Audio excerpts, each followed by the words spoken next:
All right, all right. We are officially live. Okay. Bada bing, bada boom. Oh, hi. Hi. Yes. Hello. Hello, Sneakers. Oh, hi. Hey. Oh, geez. Okay, we got Sneakers here. Getting all up in my face. Hi. Yes, we love you. Everyone loves you, Sneakers. Okay. Give it a minute to make sure some people can make it, and I gotta get the word out that we are live. So let's do that. Mwah. Yes, I love you. I love you, Sneaky. Oh, I'm a bit frazzled right now, and just hoping that we can get through this and that there's enough people in the audience to do the right votings. Okay, Sneakers, get down, get down.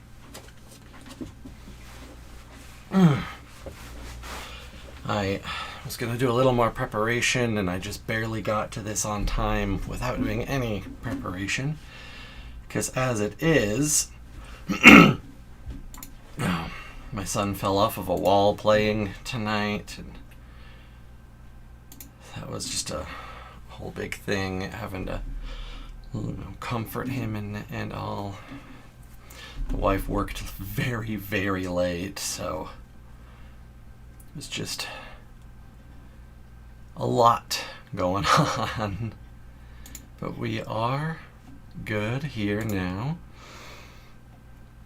Hopefully I will have some guests popping in at some point, but I don't know for sure if anyone will be.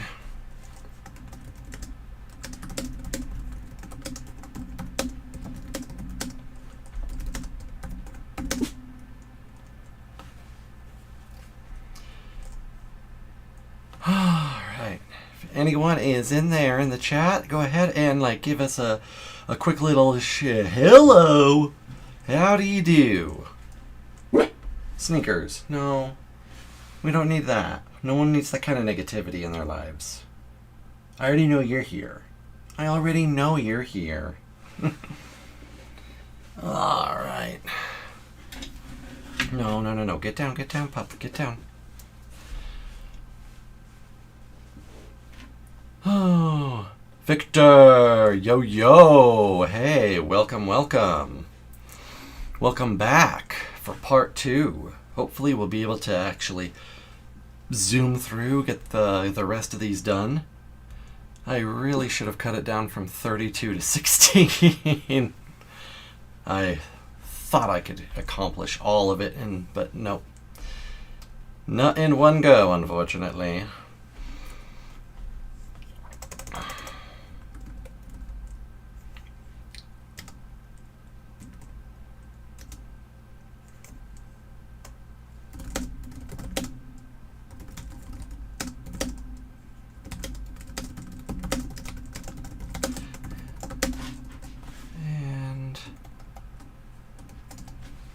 Okay, got that out that way. Start spreading it around other places. Ba-boom.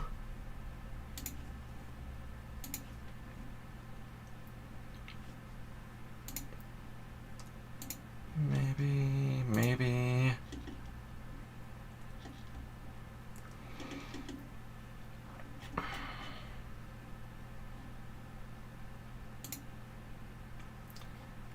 Alright, sent out.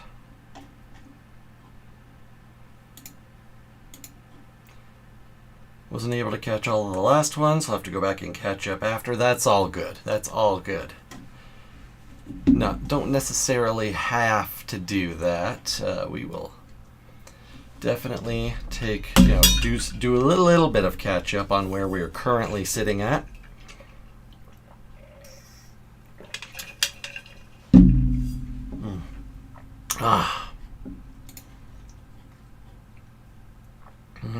Okay.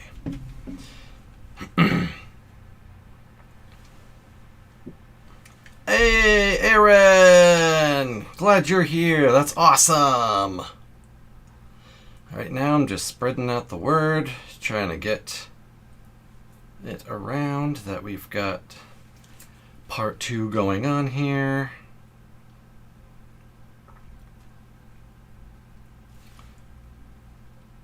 Hopefully able to get some more coming in here. Would love to get some guests coming in.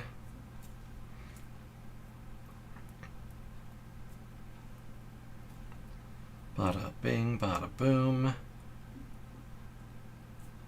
Get you out there, get you out there. Okay, okay.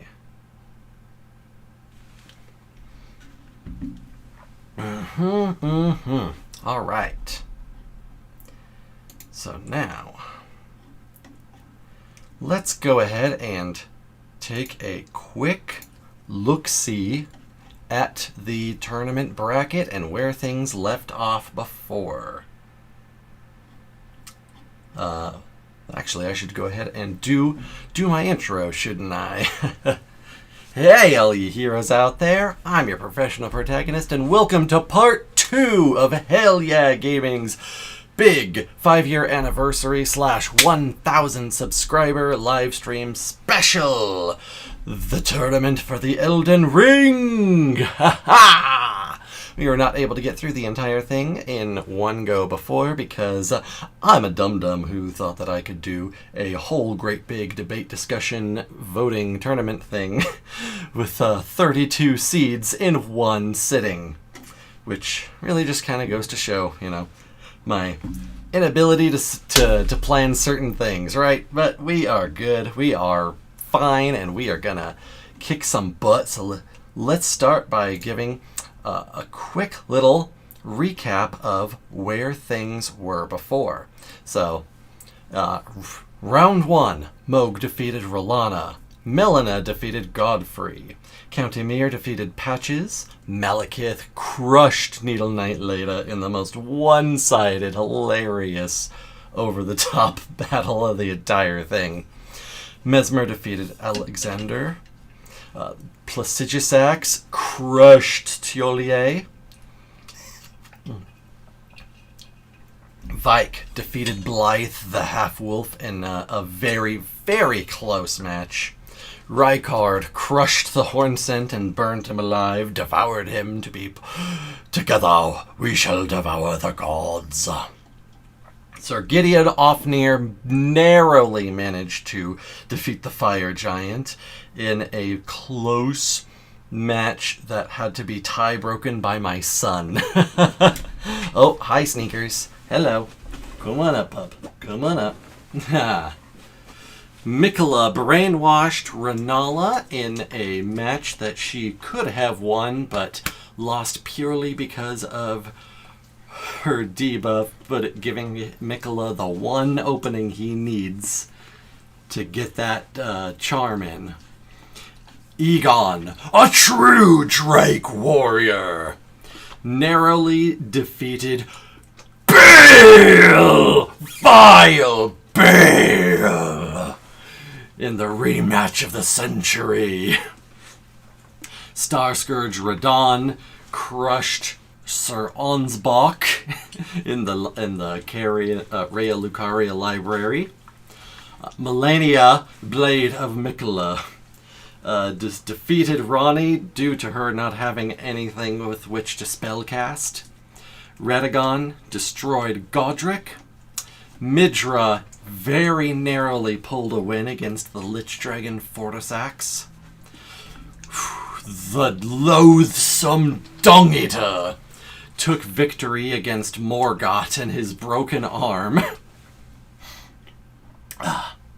Melina defeated Mohg. Malekith destroyed Count Emir. Mesmer pulled out a narrow, slim victory against Placidusax. Rykard devoured Vike. Mikola charmed Gideon Ofnir. And we are now officially kicking back in with Egon versus Star Scourge Radon. Ha ha ha ha ha. So, let's go ahead and... Okay, Sneakers, I need you to get down now, pup. I love you. I love you so much. You're a good puppy. So now, let's get our contestants up on here. Boom. Egon and Radon. Egon and Radon. Egon. Radon is near the bottom, I believe. Nope. Oh, there's my duplicate Egon. Let's get rid of you. Radon. Boom. All right. And you're over on this side now, Radon.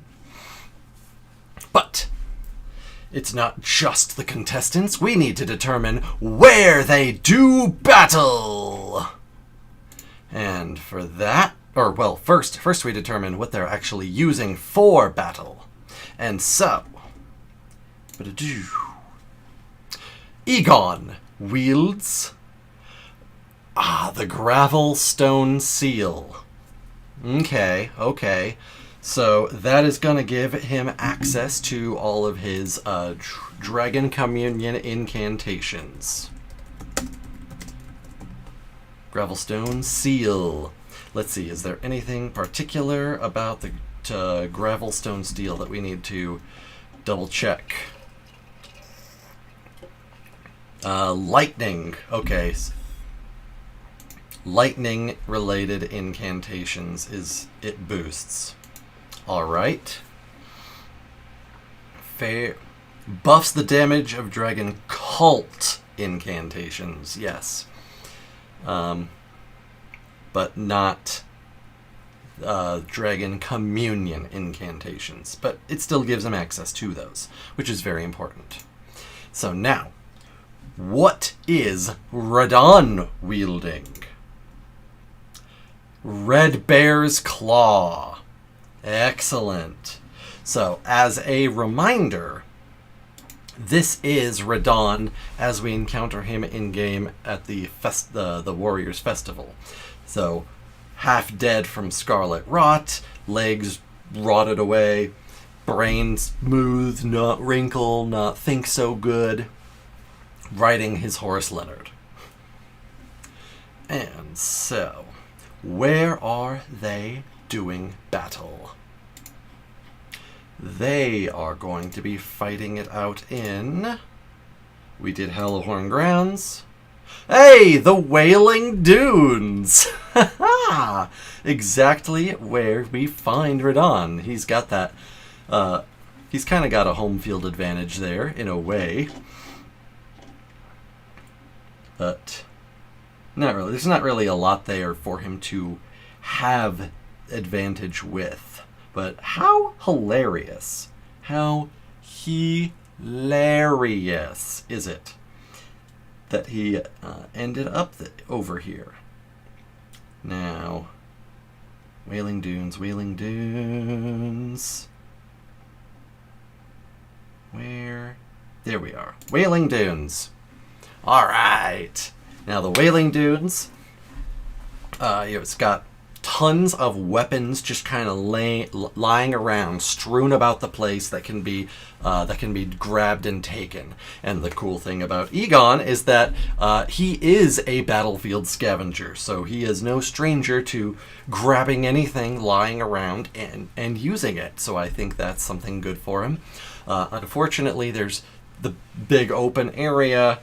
There's not a lot of places that he can go to try to outmaneuver Radon, and Radon's going to be able to just kind of run around all over the place. But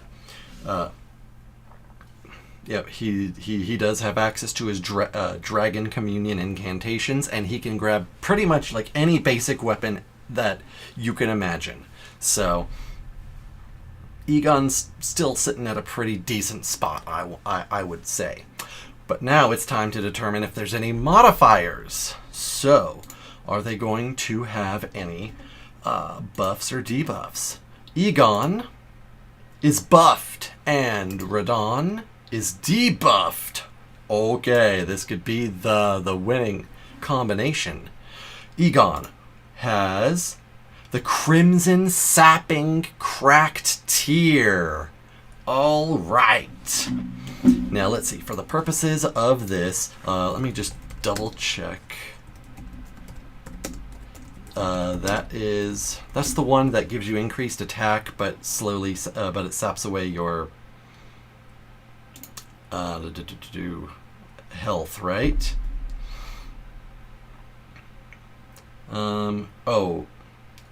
Restores HP upon landing attacks. That's right. It's the Bloodborne mechanic. Okay, it's the rally. Right.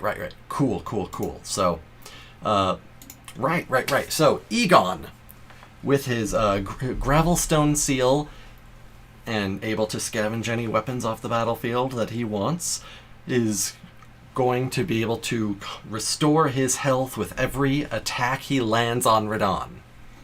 Excellent. And Radahn's debuff is... We've done Frenzied Flame. We've done Broken Arm. He took an arrow to the knee! Yes! I had to put that one in. You know I had to do it to him. I just had to. So, lovely is that. Lovely is that, isn't it?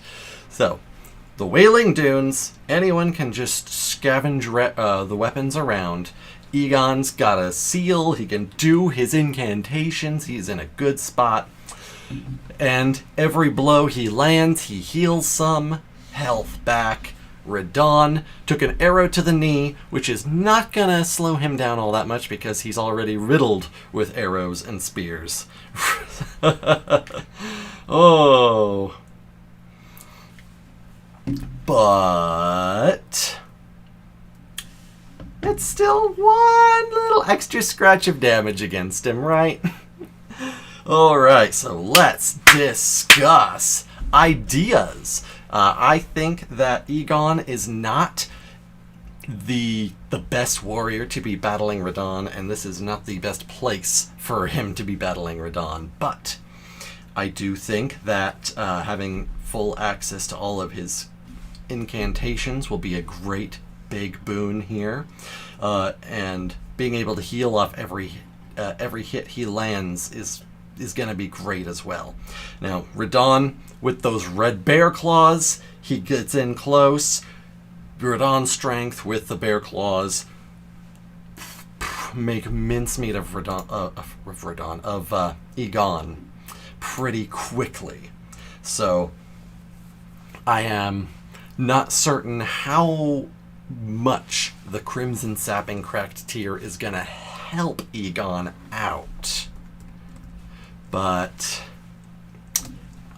it's gonna be quite the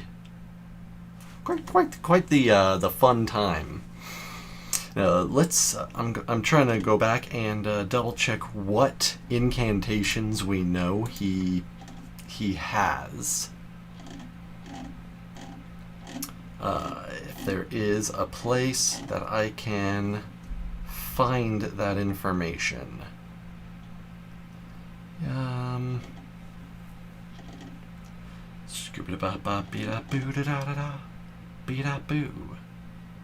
Okay, yes, Egon lore. It's not what I need to know. No, none of this. Cool. Okay. Egon incantations.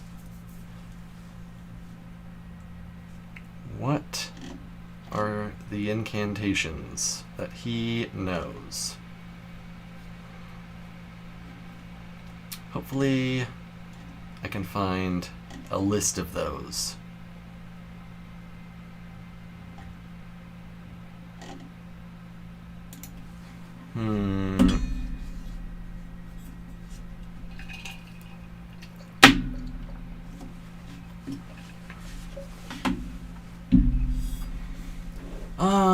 Not seeing a whole lot around.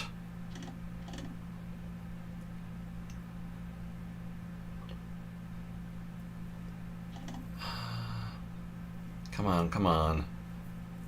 Because if Egon knows one of these Scarlet Rot incantations, oh, he could demolish Radon with how weak Radon is to Scarlet Rot. That would be very intense. Come on now.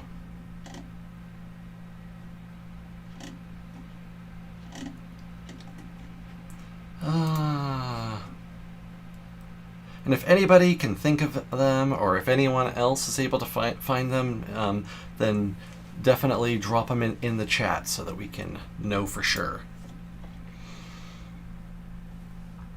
We got...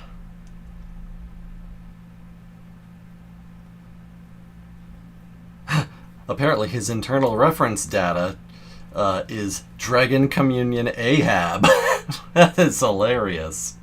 I had no idea that he was tagged with that reference internally. That is great. Obviously, I knew he has a big reference to Captain Ahab.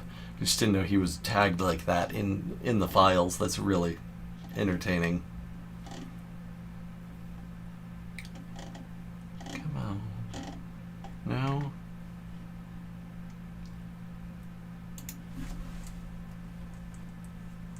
List of Egon incantations. Come on.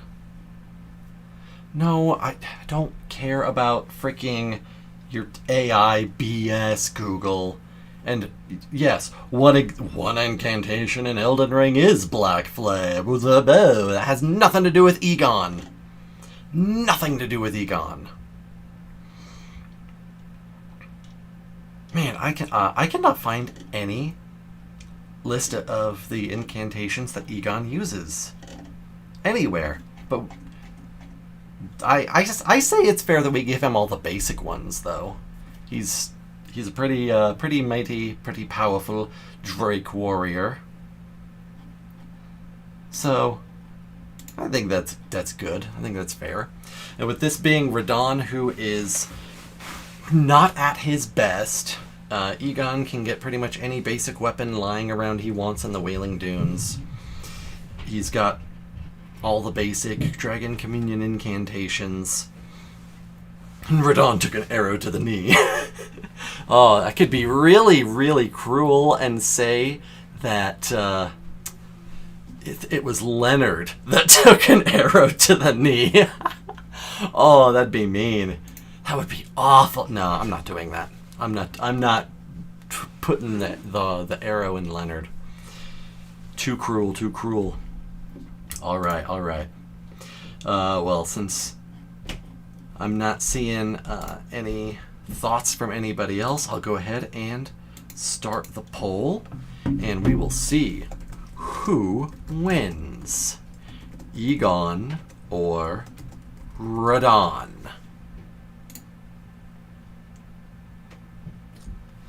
And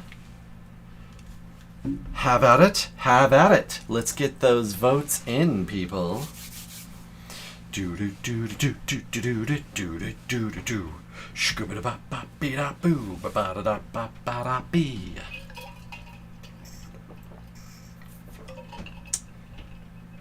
Let's find out. Let's find out who's gonna do this. This would be an incredible upset if we have Egon defeating Radon here and now. I greatly would love that, actually. Oh me, oh me, oh my. Alright. Ooh. Alright, we're sitting at 67% Egon right now. I love that. I love that, actually. I don't think that would actually happen, but I do love that. That's great. Oh. And do we have any acknowledgements of things that were sent out. Yes, no.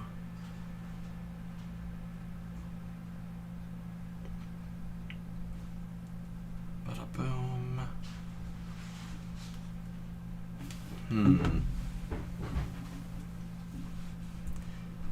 All right.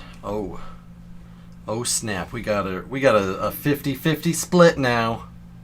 We got a 50-50 split now. Oh boy. That is troublesome. That is troublesome. How are we going to break that tie? Because everybody present has voted. Well, while we are waiting to hopefully get a tiebreaker vote or get more individuals in here, everybody make sure that you like the stream if you haven't, and so that we can get that engagement up and make sure that it gets seen and pushed out. Meanwhile, I will go out here and try to get some more people in and involved. Yada-da.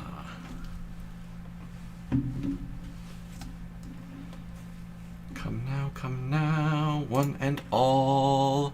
Oh, we got another vote, and it's tilting it towards Radon now. Ah, snap! We had Egon coming in. Now it's tilted towards Radon, which I would not be. I'm not surprised by. That's what I fully expect. But, whew, man, it would have made me so happy for Egon to win. So very happy.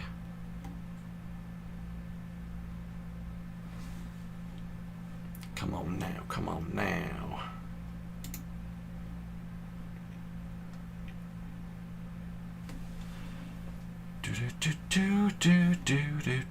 Do.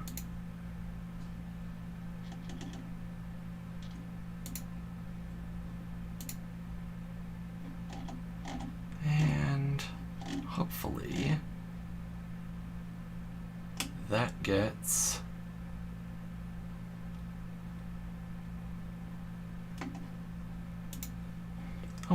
squared away and we get some stuff happening here. Aw, yeah. And in the meantime, I think it is fair at this point to call the poll, because I was just waiting for a tiebreaker and we got that tiebreaker. So, the Star Scourge has defeated the True Drake Warrior. Bada boom. Radon moves forward. Oh, I did not. There we go. Radon, boom, moves forward to face Mikola in the upcoming next round. All right, which means that we now have Melania, Blade of Mikola, versus Radagon, the second Elden Lord. Will Radagon defeat his daughter to continue his path to reclaim his throne? Close, but Egon doesn't seem strong enough to just take it all. I understand. I get you for sure. That was certainly a pipe dream on my part, and I understand that. All right, Egon, you are gonzo. You're dunzos. Bye-bye, Egon. And Wailing Dunes down. Radon down. Radagon. And Melania. There we go. Melania and Radagon. Radagon and Melania. Now then, let's find out what they are using. For the Blade of Mikola, we have the Beastman's Cleaver, which, if I recall, is pretty much just a regular, ordinary sword, right? Beastman's Cleaver. Okay. A curved greatsword, yes. Scales primarily with strength, and she is a dexterity fighter. Now, she's not weak, so I think she would have the strength to use it, but it is definitely not going to be her strong suit. She would be doing much better with an actual dexterity weapon. Fine. Alright, Radagon, what have you got? The Grossmesser. The Grossmesser is a curved sword that scales with dexterity and strength. Comes with the spinning slash. Alright, and since Radagon is a strength faith fighter, he's also not going to get the best deal out of his weapon, but he is going to have a bit better of a time than Melania is going to have with hers. Fine. Alright, and where are they doing battle? On the Divine Tower! Okay. Alright, Divine Tower.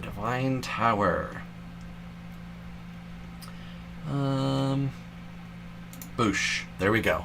Alright, so not a special rule with this arena, but it is a small arena, and they are fighting on the top of a Divine Tower. It doesn't matter which Divine Tower, they're fighting on the top of a Divine Tower, which means that it is going to be excessively easy for somebody to get pushed off. Someone can just get fly off.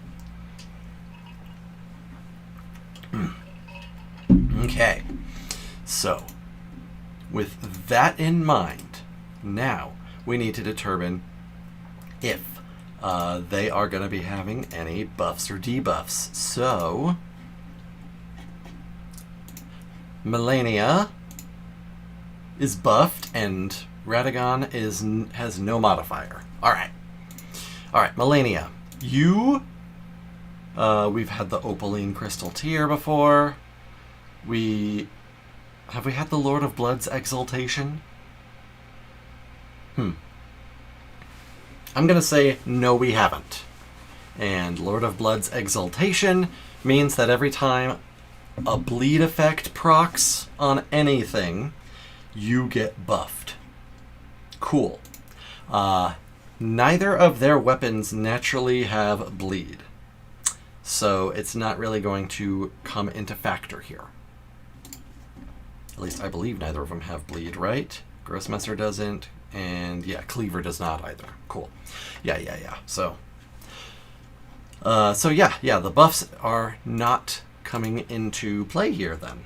So we have Melania and Radagon at the top of a Divine Tower. Melania with a Beastman's greatsword and Radagon with the Grossmesser.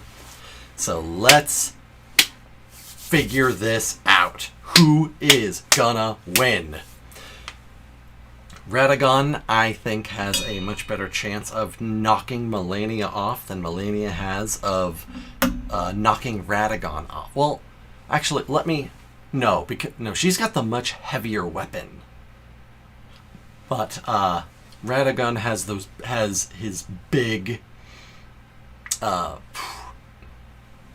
strength-based attacks that cause like the shock waves. Yeah, Beast Cleaver might help for knocking off. I hear you. That's what I was thinking there. So it's difficult to really say for sure. I think they both have a decent chance of being able to knock the other one down.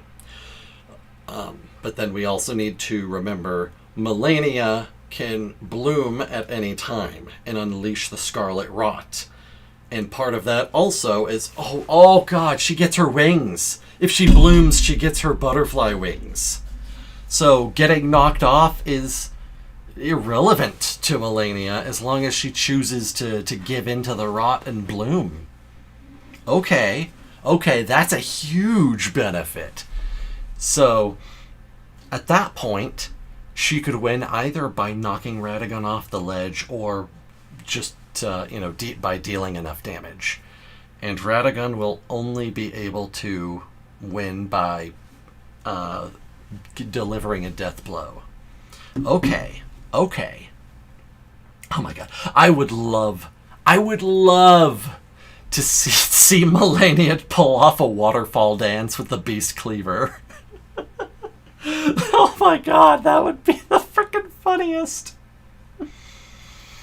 Oh dear.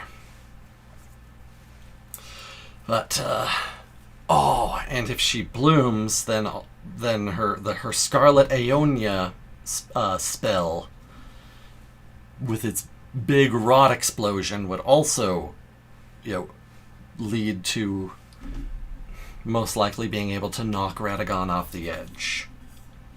As for which one is the better fighter in general, that's really, really, really difficult to tell.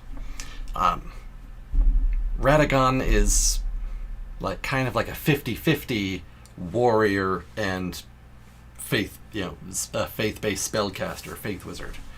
And then his two kids took after him in those two different ways. Melania took after him as a warrior. Mikola took after him as a magician. But Radagon doesn't have access to any spells in this situation, so I want to say that Melania has got this. It's not a clear-cut, easy victory, but I think that Melania has this. Knocking her off doesn't matter because she'll bloom and be able to fly. She'll be able to unleash Scarlet Rot. She's much faster in general. I think Melania's got this one in my own opinion. But it's not my opinion that necessarily matters, is it? So let's find out what you all think here. Start that poll. Who wins? Melania or Radagon? Start that poll. Boom, boom, boom. Well, I've cast my vote. Let's see what you all think. The arena will probably make it one-sided for Melania. Yeah. That was the remembering her ability to bloom and pull out wings is the big one for me. The big factor there.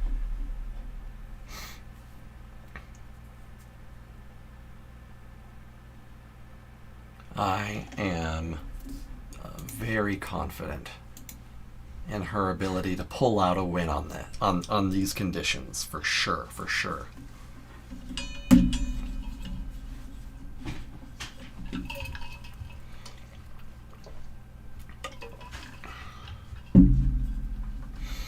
Okay. We got 100% for Melania so far. 100% Melania. Oh man, she's committing patricide. Melania's just destroying her dad. Which means that she's technically destroying her mom here too, but that's a whole aside situation. That's for tomorrow to deal with.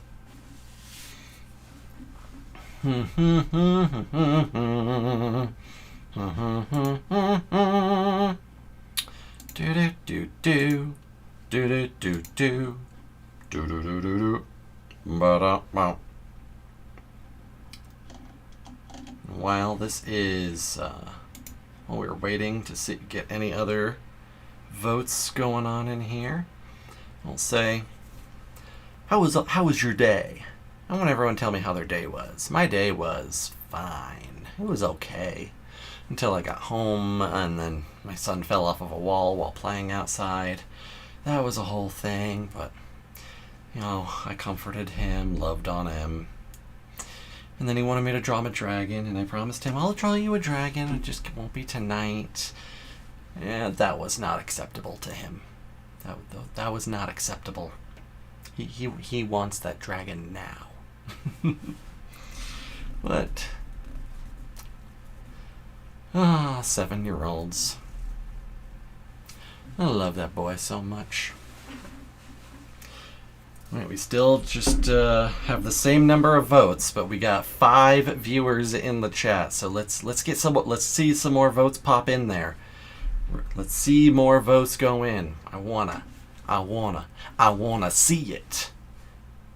Boom, boom, boom. Unfortunately, work took away overtime as of this week. Aaron, if you're still in the chat and if you are listening, I've been meaning to send you a message the last since yesterday. Yeah, because work took away overtime. That's gonna make things very difficult for me to hire your services right now. So, not the best situation there, unfortunately, but we'll talk and figure stuff out, I'm sure. And we're still at the same number of votes, it seems.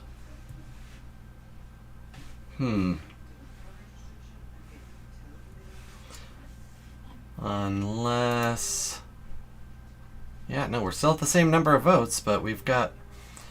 It still says we got more people in the chat that haven't voted yet. Well, I think everybody has had the opportunity to cast their vote, so let's end it. And bada boom, winner Melania. Yeah.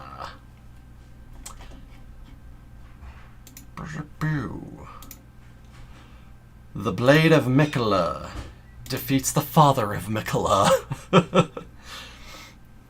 Next match, we have Midra, the Lord of the Frenzied Flame, versus the Loathsome Dung Eater. Alright. Shkabidabababidaboo.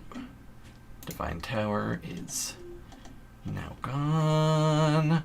Radagon is gone. Gone, Radagon. Melania, hide you. Alright. Mesmer, Dung Eater. Not Mesmer. What am I thinking? No. Midra. Midra and Dung Eater. Here is Dung Eater. Midra. Boop. Excellent. Alright, the Lord of the Frenzied Flame and the Dung Eater. But what shall they be wielding? For Midra, we have Spread Crossbow is used. Seriously? Spread Crossbow twice in a row? That's hilarious. The Watchdog's Greatsword. Alright. Let's double check Watchdog's Greatsword real fast. See if there is anything in particular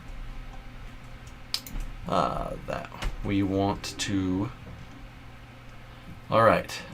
Scales primarily with Strength, which is not what Midra uses. I think he's primarily Dexterity? Dex and Faith, I believe. Stamp and Upward Cut. Sure. So, it's just a short greatsword, it looks like. Alright. Basically just a short greatsword. Cool deal. And then the Dung Eater Gazing Finger's been used. A pulley crossbow. Okay. Which means that we're going to have to see what kind of bolts he uses. So the pulley crossbow is... okay, requires strength and dexterity, which I'm pretty sure the Dung Eater's got. Which, doing real good with them. Pulley crossbow does not scale. Oh. It fires 3 bolts with the press of a trigger with a slight spread. Okay. So 3 bolts at a slight spread. And it doesn't scale. Okay. That is nasty. That's real bad, actually. But apparently it's rapid fire. Okay. All right. Rapid... okay, so it can rapid fire, but it does not scale its damage. So that's all very important. Very good to know. In that case... uh-oh. I'm back to that. Okay, we gotta check our bolts. What bolts is the Dung Eater gonna have? Dung Eater. Get out of here.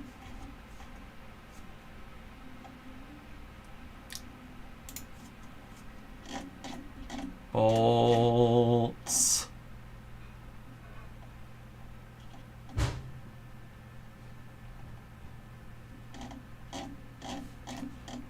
Bolt.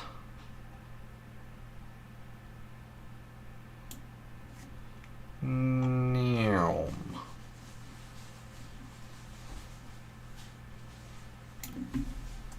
Bolts.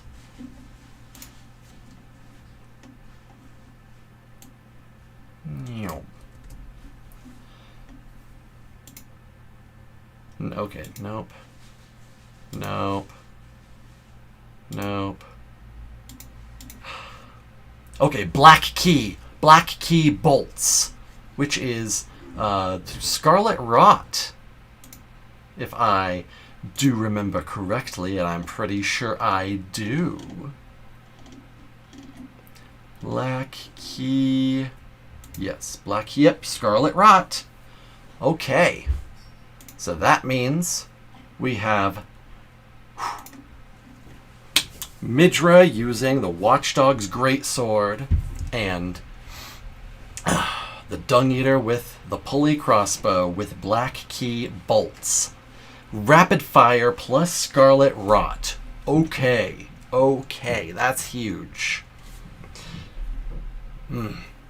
That's gonna go a long way towards making up for not scaling with stats. Of course, Midra naturally possesses the Frenzied Flame in all of his attacks, so that's also gonna be a whole great big thing. Now, where are they doing battle at? They are going to be Dominula Windmill Village. Okay. The Windmill Village. Dominula.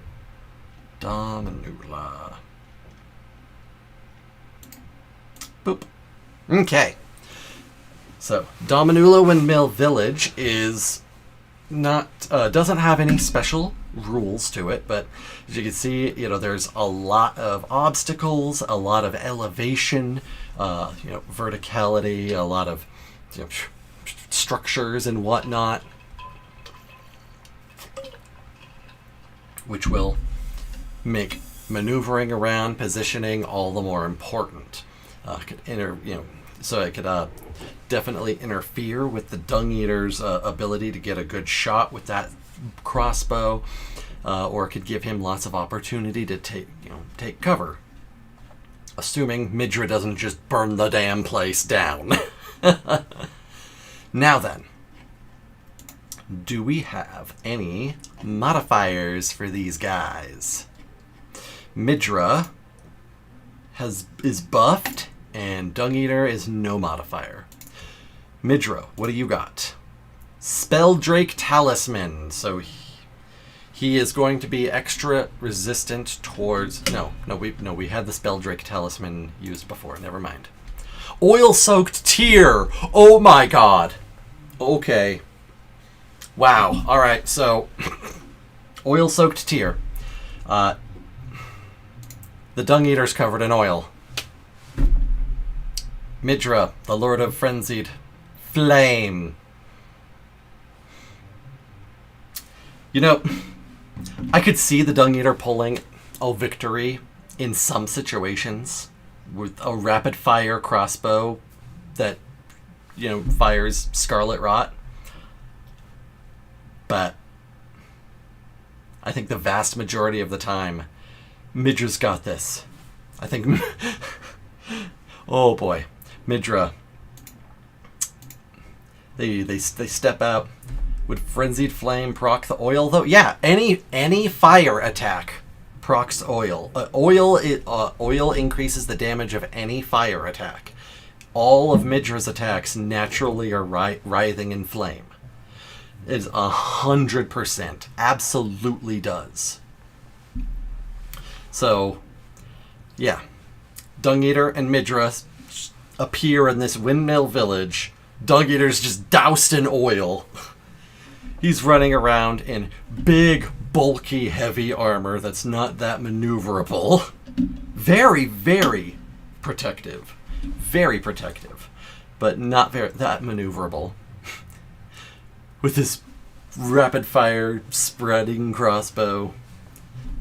But, like, he's gonna get lit up like a birthday candle. I'm sorry. I don't see how he can reliably take a victory here. If he could avoid all the attacks and get off a bunch of Scarlet Rot arrow bolts on Midra and hide, then I could see him winning. But the vast majority of the time, Midra's burning this whole damn place down. And the Dung Eater's going up in smoke with it. That is how I see things. I am open to any other interpretations, any other arguments. You all have the floor. I say as though you can actually respond to me in real time. Oh man. Oh man, oh man, oh man. Oh, my wife just turned on the TV upstairs and it is super loud. I can hear it over my headphones. The headphones which I am wearing because hopefully I will have some guests appearing at some point. Do. She's watching a show from I think it started at like in the year 2000 or 2001 called Felicity, which is just this old show about a girl going to college, and just a lot of college drama stuff. With oil, I'd say it's harder. You'd say, what's harder? But it is a big area. It is a big area for sure. No, I hear you there. Doug might be able to, yeah, I'd say I can see some situations where he could win, but I don't see him being able to pull it off like consistently. Like I said, if he gets some good vantage shots, gets that Scarlet Rot off, and is able to like hide, then I can see him winning. But again, the vast majority of the time, the way I see it is Midra just burns the whole place down. But let's go ahead and get that poll going. Who wins? Midra or Dung Eater? Start poll. Alright. And my vote is cast.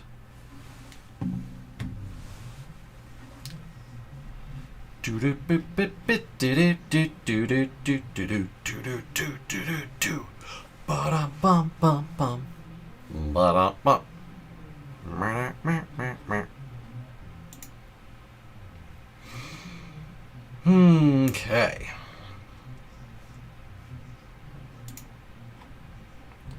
We got some votes going in. All right.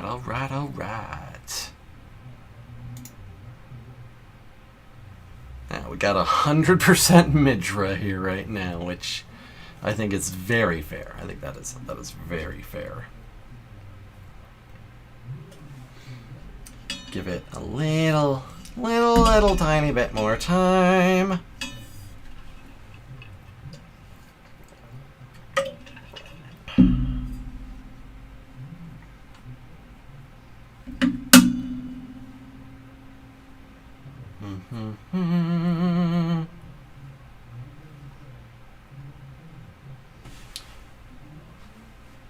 And we have got some action going here. All right, brief recap since I saw viewership just take a little increase. Midra, the Lord of Frenzied Flame, is using a Watchdog's Greatsword, and he got the oil-soaked crack tear, which means his opponent, the Dung Eater, is soaked in oil. Not a good situation against the Lord of Frenzied Flame. Dung Eater has got himself a what was it called? Pulley crossbow. Does some rapid fire shots and also has a slight spread. He's got black key bolts that inflict scarlet rot. They're in the Windmill Village.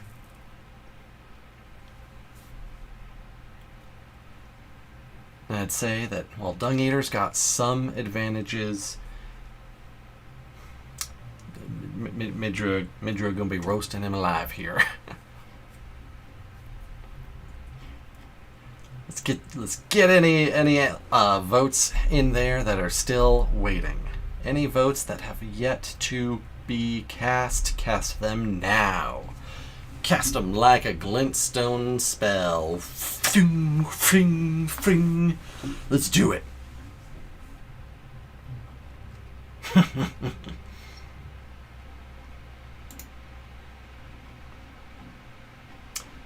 Come on.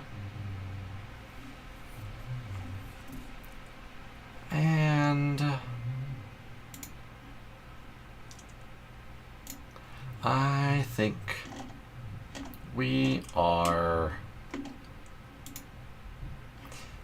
we're good at this point. Let's end that poll. Boom. We got Midra in at 100%. The Dung Eater has once again been slain. Out of here, Dung Eater. Midra, you will be moving on. Will the Lord of Frenzied Flame become the new Elden Lord? We'll find out soon enough. Midra takes the win. And now, the quarterfinals begins with Melina versus Malekith. Ha ha ha! Alright, Melina and Malekith. Melina and Malekith. Come on. Melina, Malekith, where are you?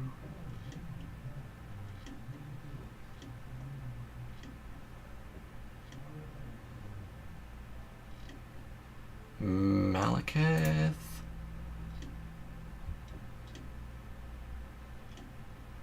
Okay. Well, apparently I went right by Melina. Somewhere. Come on.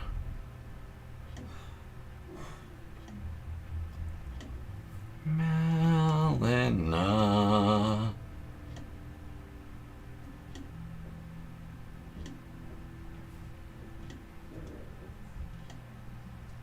This is not right. This cannot be right.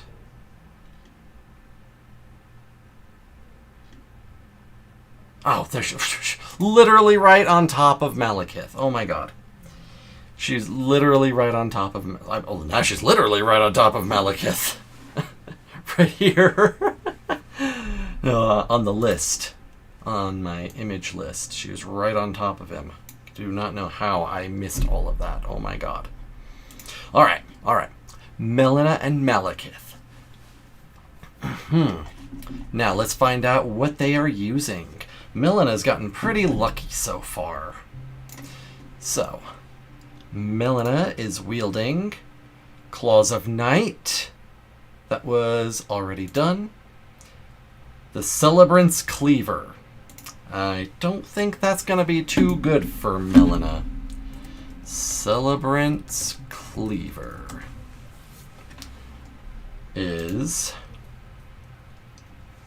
a strength and dexterity weapon. She's a dexterity faith. Yeah. And it's just some regular... Yeah, just wild strikes. No particular special notes of it. Just a cleaver sword. That's gonna be basic slashy, which isn't terrible for Melina. It's not terrible. She can definitely do stuff with this. For sure. Just her opponent is Malekith the Black Blade, so... You know, and if you want to go with the idea that Melina is the Glowmide Queen, well, then we already know he can kick her ass 8 ways from Sunday when she's at her most powerful, and he's not. Hornbow was used by Gideon. Beastclaw has been used. Falchion, alright, which is just another kind of regular sword, right? No, nothing really special, just a balanced strength dex weapon. Yeah, just another balanced strength dex weapon with no particular specials going on with it. Alright. So then they're both kind of even in that regard. Gotcha. Okay. Well then, where are they doing battle? We've done the Lake of Rot. Midra's Manse! They are battling it out in Midra's Manse. Which is... Boom. Okay. Melina. With the Celebrant's Cleaver. Malekith with the Falchion. In Midra's Manse. No special rules here. It's just, a fairly straightforward arena. Things are not looking good for Melina unless she gets really lucky with the buff debuff rolls here. Things are not gonna be going her way. Melina is no modifier, and Malekith has a debuff. Okay, Malekith's got a debuff. There is hope for Melina. There's hope. No, we've done tripping. Death Blight! Oh! Okay. Here's the deal. Melina only has to survive for 1 minute. 1 minute. And Malekith will instantly die. Oh. So, this battle all comes down to, do we think Melina can survive against Malekith for 1 minute. If she can, he is guaranteed gonzos. But this is the monster. He is the epitome of the Empyrean shadows. This is the creature that all of the demigods fear. Yet 1 minute too long, I can see that being the case. Now, I don't want to undersell Melina, though, because she is quick. She is agile. She can dodge around. She's not like someone who's going to stand there and try to, like, trade blows or take it. She can definitely get a lot of maneuverability going on in there. But at the same time, this is just an open arena that they're enclosed within. There's not a lot of places for her to run to. And Malekith is likewise very, very fast and jumpy. Yes, this is Midra's arena. Yeah, it does. Yeah, being boxed in is a big issue for sure.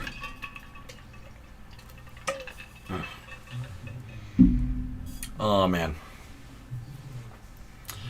Oh boy. This is. I love my girl Melina. I do. I love Melina. Deathblight is such a huge thing to roll. It is a tremendous benefit to the other side. But this is one of those matches. This is just one of those pairings that I just don't see her lasting long enough. Oh, I don't. I don't see her lasting long enough for the Deathblight to kill him. Even if it's OP, I don't see it being enough. Like, yeah, because the thing is, like, it's not gonna slow him down. It's not gonna, like, cause him active harm. It's a 1 minute timer, and then he instantly dies. But for that 1 minute, he's at 100% capacity. Nothing's slowing him down. Nothing's gonna get in his way. This is not something that's gonna be of any benefit to her until that timer reaches 0. And 1 minute's a long time in such a enclosed area. Whew, okay. Alright.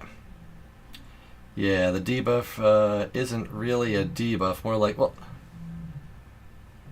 I don't think she has enough to meet it. Well, it is a debuff. It's like, yeah, that condition, that is a tremendous debuff. It's just not one that's gonna actively help her that well here. So, who wins?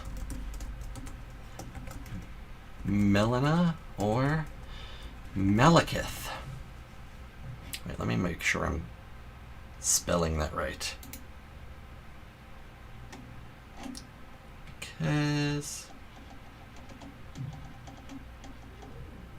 Okay, Maliketh, not Malekith. Okay, I always want to spell it with the I and the E flipped the other way. All right, poll up. Melina and Malekith. My vote's cast. Time for yours.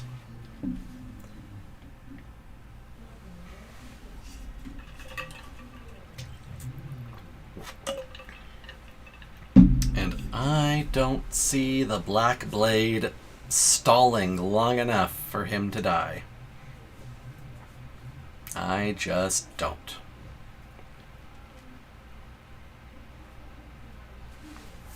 What do you think, Mesmer? Hmm? What do you got to say? Mm-hmm. Uh-huh. Oh, okay. He said that this isn't the first time his sister's been burned. Oof. That is cruel and rude.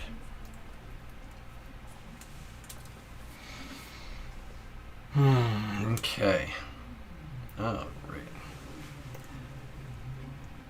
What? Let's let it go for a little bit longer. Try to get a few more in there if we can. If we can. Do do do do do do do boo do boo boo do do do do boo do.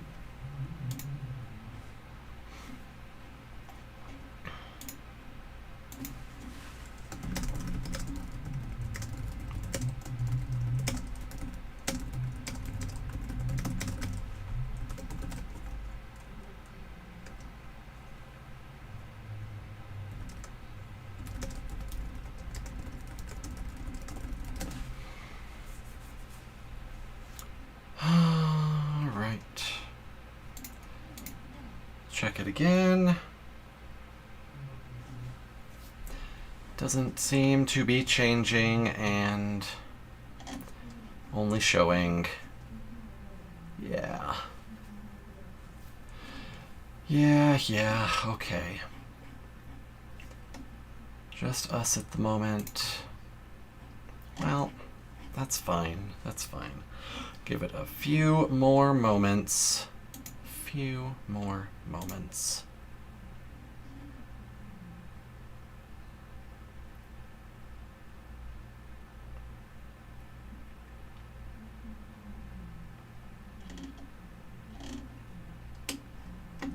To get anyone else in here to vote.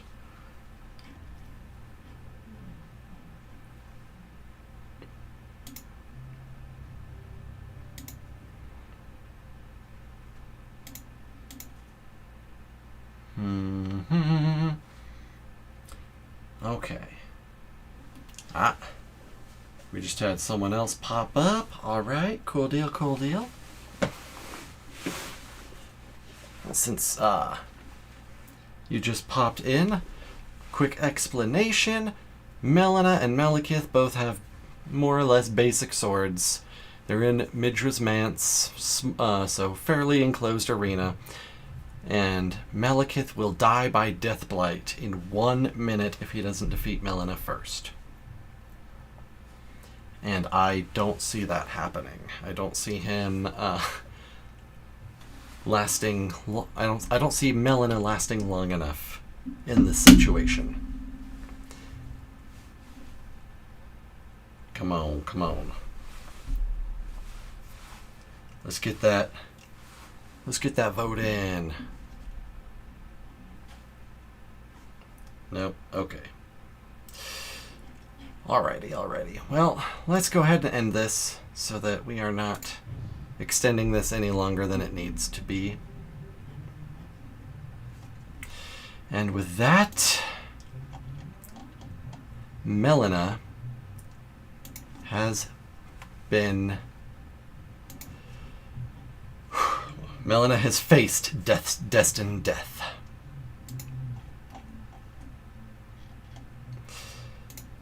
And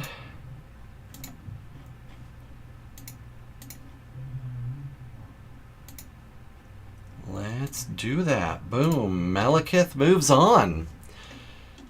Our next battle is Mesmer versus Rykard.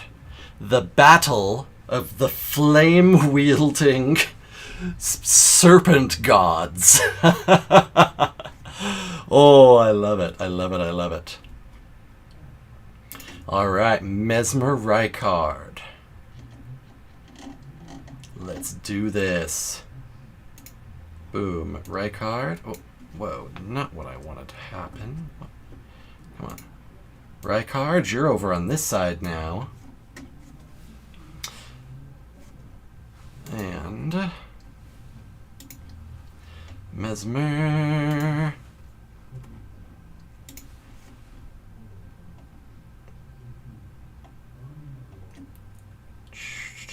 Mesmer. The Impaler. Mr. Impaler, are you going to kill your half-brother? Come on, where did you go? Oh my gosh, seriously? Mesmer, there we go. Alright, boom, Mesmer. Yeah, okay. Whew! Mesmer. You can tell which snake demigod I am. I'm rooting for. Come on, my boy Mesmer. Let's do this. Let's do it. The abyssal serpent, it shall vastly overpower the god devouring serpent. Let's do it. Now, what are they wielding? Mesmer, your weapon in this battle is hook claws. You're a dexterity fighter, and you got some hook claws. All right, and they cause bleed, and they're very fast. Excellent. That is quite nice. And Rykard has the Magma Worm Scale Sword. Okay.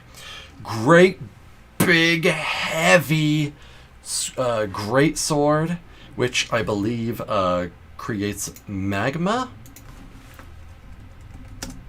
as part of its weapon skill.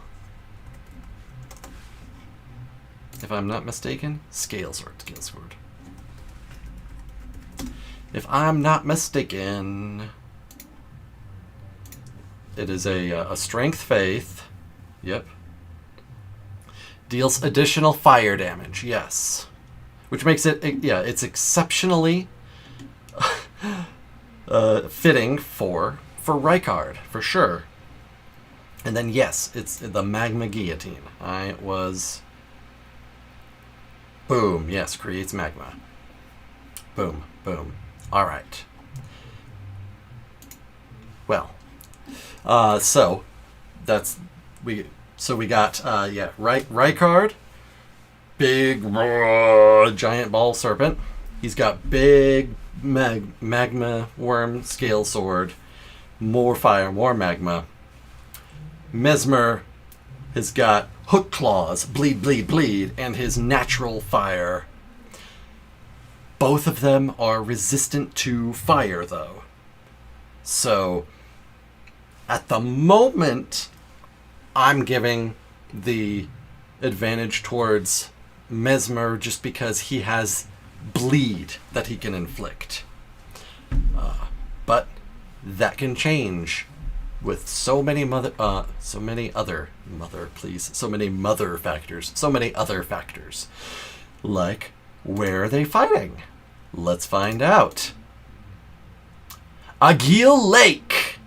Okay, Agil Lake. So,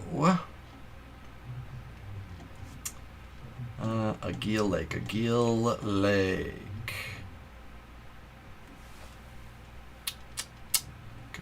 Here we go. All right, Agil Lake. So, special rule in Agil Lake here is that the dragon Agil is flying around and sees these two in his lake, and he doesn't like that. So he's gonna come swooping in and say, F you guys, this is my lake. I'm gonna burn you and try to eat you. So not only do they have to contend with each other, they also have to contend with the dragon Agil. Yeah, fire users fighting in water. Absolutely. Raw power would win. who are we thinking has the raw power? I think that Mesmer is the naturally more powerful of the two, but that my own interpretation may not necessarily be that. But yes, fire users fighting in a lake. That does also mean that Rykard's natural magma pool that he just creates around himself by existing is gonna have quite a damper on it. So the consistent damage that he would be dealing to Mesmer for standing in it, even if that damage is reduced from his own resistance to heat, is going to go down some more if that magma pool exists at all in this case. So that is a whole other thing. Now, let's recenter that. Yeah, there we go. Alright, so now, do we got any buffs and debuffs? Let's find out. Every time I say let's find out, my mind is just going to BoJack Horseman. Hollywood's celebrities. Do they know things? What do they know? Do they know things? Let's find out. Okay. Mesmer. Mesmer's got a debuff. Ooh. Rykard is also got a debuff. We're debuffing all over the place. Alright, Mesmer is reliving his worst memory. So, while they're fighting, Mesmer has got the trauma of his worst memory running through his head. And Rykard, we've done Broken Arm, we've done Frostbite, we've done Shrinking, Temporary Amnesia. Wouldn't that be canon? I know, right? Mesmer reliving his worst memory. Okay. So we have two fire-using snake gods in a lake with a dragon. One is reliving his worst memory, and the other can't remember who he is.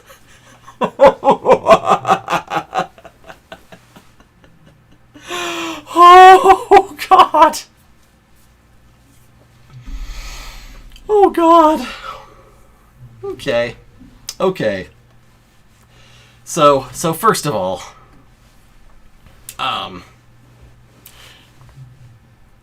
don't think that Agil's gonna be that much of a hindrance to either of them.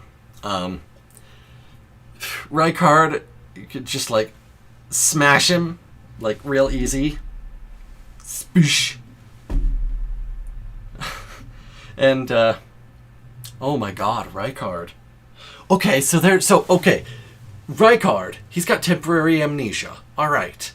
So, all the other souls that he has devoured and incorporated into himself, then, like, are they now fighting for control over the body? Is the God-devouring serpent now fighting for now back in control? That's something that's something to think about, isn't it? Because Rykard's eaten a lot of people. He's incorporated a lot of beings into himself, into him and the God-devouring serpent. Whew.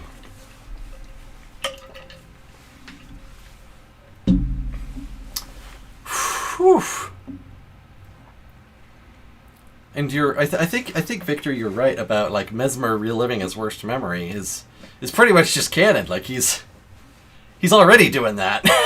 He's the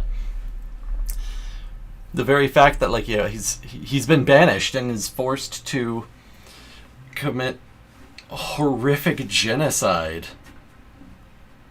and take that blame all onto himself.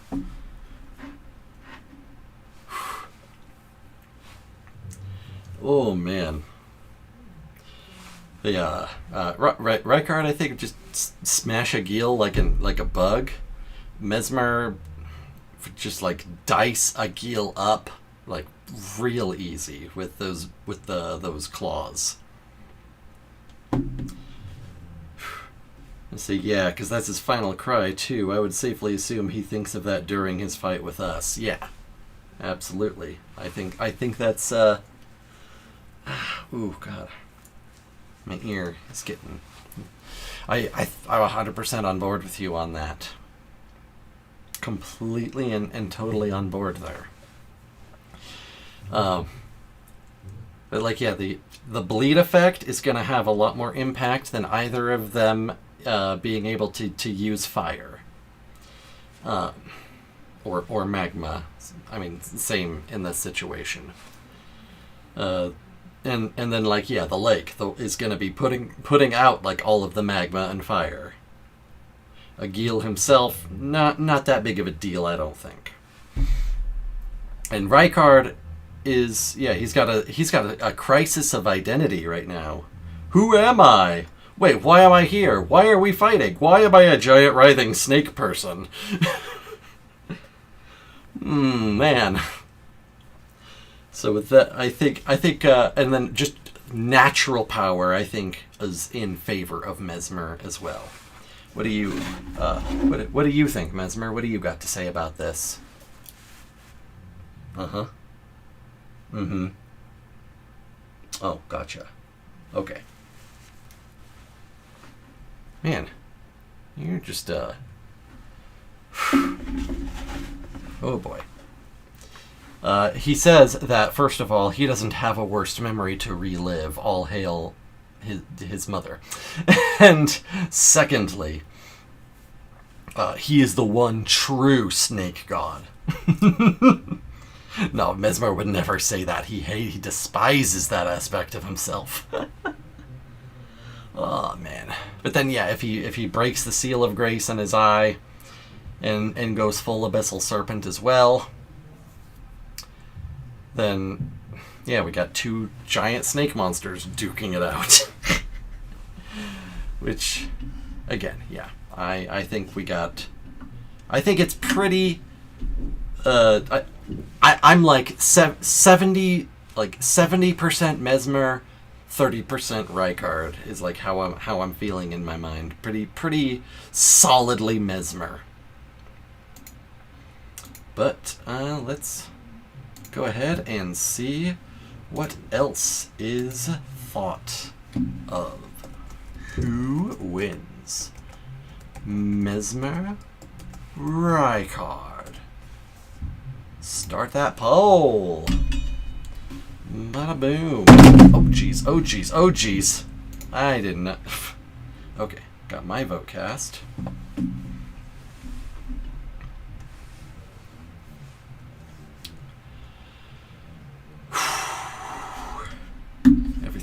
Everything just falling apart.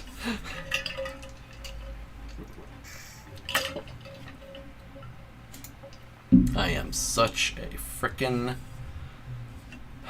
klutz man. I swear. I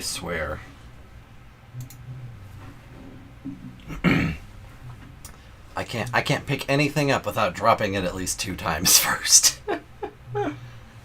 Oh boy. Now then. Oh, hi Sneakers. Yes, I love you. Oh. Yes, I do. I love you, pup. I sure do.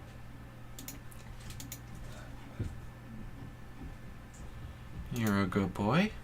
You're a good boy, pup. Yes, you are. Yes, you are. Okay, so right now we only have just my one vote in. That's not what we want to see. That's not what we want to see. We want to see more votes in. Are you going to come up here? Are you going to come up on my lap? Yeah?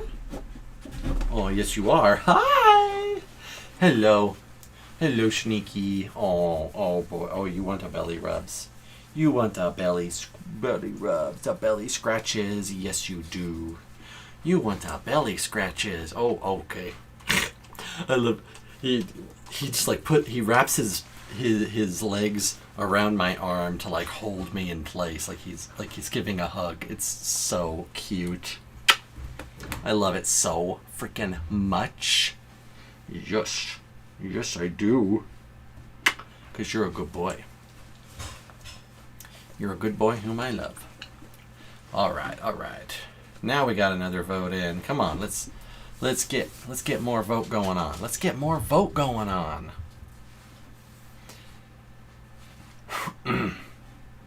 And I've been abandoned.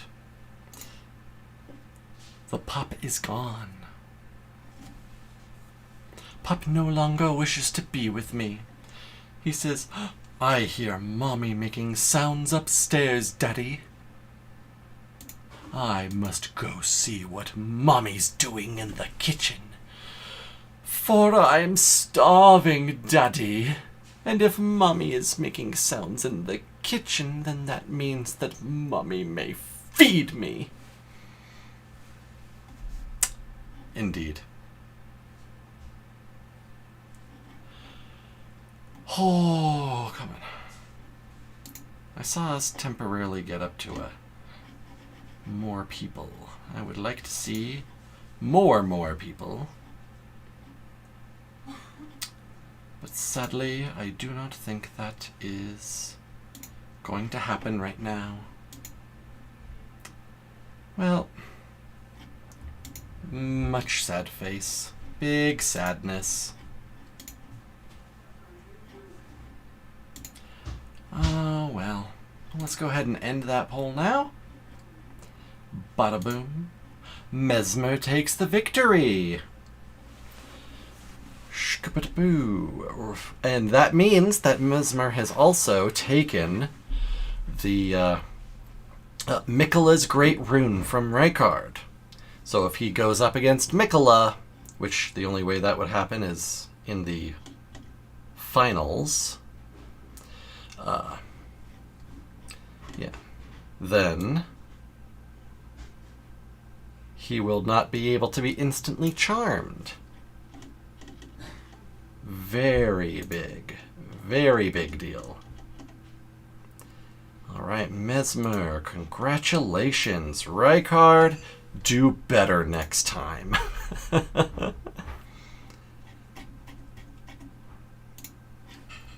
Right.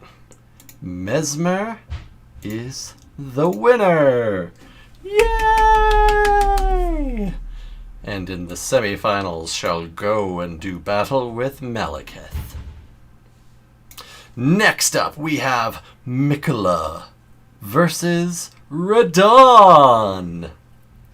So he shall now be doing battle with his chosen consort. Oh boy. Well then, let's get down to business, shall we? Miquella and Radahn. Here they are. Miquella is over here. Okay. Miquella and Radahn and Radahn and Miquella. Miquella, we need to determine what you're using. You are wielding the Anvil Hammer. Oh boy. Yeah, Miquella will have to do his own dirty work. Oh boy. Okay, Miquella, Anvil Hammer. There we go. Super big, super heavy hammer. Strength and faith scaling. He's got the faith. He don't have anywhere near the strength. He's not lifting that hammer. He can make fire happen with that hammer, but he cannot swing it around or lift it whatsoever. Of course, he may not have to. As long as he can get one shot in, he can charm Radahn, even if Radahn's got a half-melted brain right now. Radahn is using... Nope, did the pulley bow. The giant seal. Can he two-hit? You know what? I don't know. I mean, he could two-hand, but I don't... are we going to say that Mikola even has enough strength to lift that thing even two-handing? I don't know. Oh, boy. But yeah, Radahn's got the giant seal. So, basically, the only thing Radahn can do is throw hands. Just try to get in and slap Mikola down with his bare hands, because Giant Seal can't do anything for him. Oh boy. Where are they battling? Colosseum's been done. The Falling Star Beast Crater. Okay. At the top of Mount Gelmir, the Falling Star Beast's crater. Falling Star Beast Crater, Falling Star Beast Crater. There we go. Boop! Alright. So, this one is similar to the Divine Tower, in which it's a small area atop a big elevation.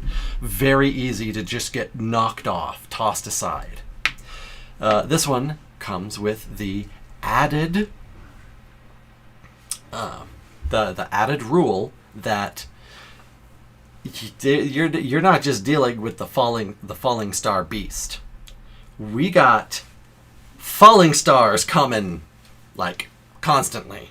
It's just going to be a rain of falling stars. Like when one's dealt with, another one's raining down. That's how this is working. They got to run around, not fall off the side, and they got falling star beasts like landing like comets, one after the other. Mikola with the anvil hammer. Again, even if he two-hands it, I don't know if he can even lift the damn thing. Radahn, legs rotted off, half dead, smooth brain, riding on Leonard. He's got the giant seal, completely worthless to him. All he can do is punch. Now, are there going to be any other factors?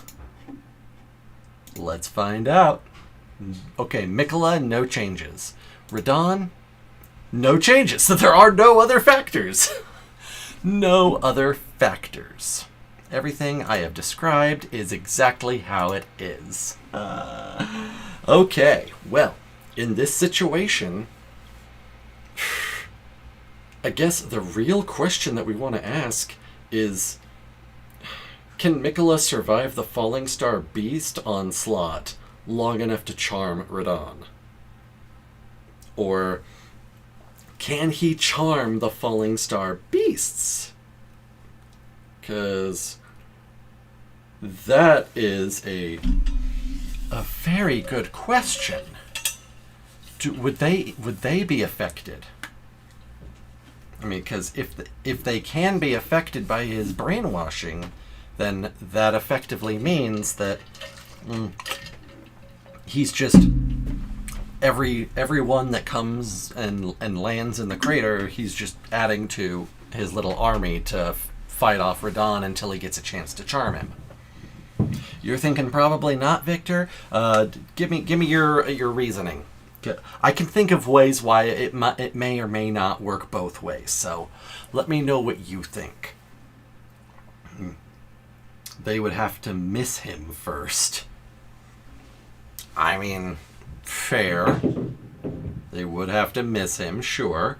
Or he would just, as soon as they land, boom, he does the thing. But who knows? It's quite a conundrum. Now, with Radahn only being able to use his bare hands, he could definitely squash Mikola no problem given the opportunity. But would he be able to, rip the Falling Star Beasts apart with his bare hands? That is the question that I have there, which I want to say, like, yes? I'd say if he's focused on charming, Radon would probably yeet him off the cliff. Okay. Fair enough. This Radon isn't thinking, tactically, though, He's just doing... He's just doing his thing. Just trying to murder everything that he sees. Usually by, charging right into it. Which is just about the only option that he has. But, I mean, when we encounter him at the festival, he is at least still capable enough of strategizing that, okay, enemy is far, I shoot arrows. Enemy is closer, I switch to swords, and he still, knows his techniques and stuff. But would he have enough cognitive thought there to be like, ooh, cliff, me throw? Because the rest of it is like relying on the instinct of years and years and years and years of ingrained training. He's falling back instinctively on the techniques that he has drilled into his brain through years of repetition and practice. He doesn't use the environment at all. He doesn't apply any on-the-spot critical thinking.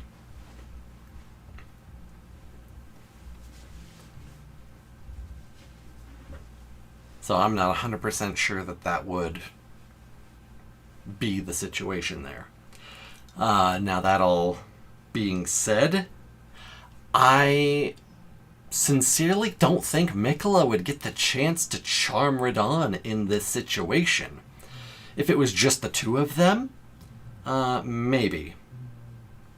If it was, but like with the falling star beasts raining down near constantly, I think that Mikola is going to be too bogged down in trying to survive and won't have that many clean opportunities. At least that's what I'm thinking. That is what I'm thinking. Oh my. Okay, so we know that Mikola can cleanse Scarlet Rot. We know he can do that. So I'm thinking, like, if he cleansed the rot from Radon here, would that do anything beneficial for either of them, really? I mean, clearing the rot away isn't going to fix the damage that's already happened, so Radon's already lost his higher brain functions. His legs are gone, yada yada. So, no, actually, I don't think cleansing the rot from Radon would actually do anything for either of them. But it was a thought. I want to explore every avenue to try to get the full understanding of everything, right? Okay. So that's where we're at. So let's go ahead and start this poll. Who wins? Mikola or... Yeah, I don't see it helping, but if he would come to after clearing the rot, I'd say he's stronger. Yeah, that's what I'm thinking. I would say he's stronger, but that potentially also, given like the the opportunity to be charmed in that case as well. Like that would be like coming out of a daze, right? Mikola or Radon? Start that poll. And casting my vote. And there we go. There we go, there we go.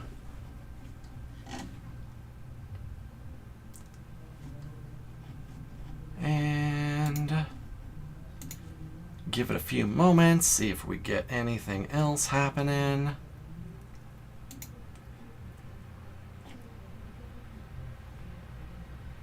All right. We are getting some votes here.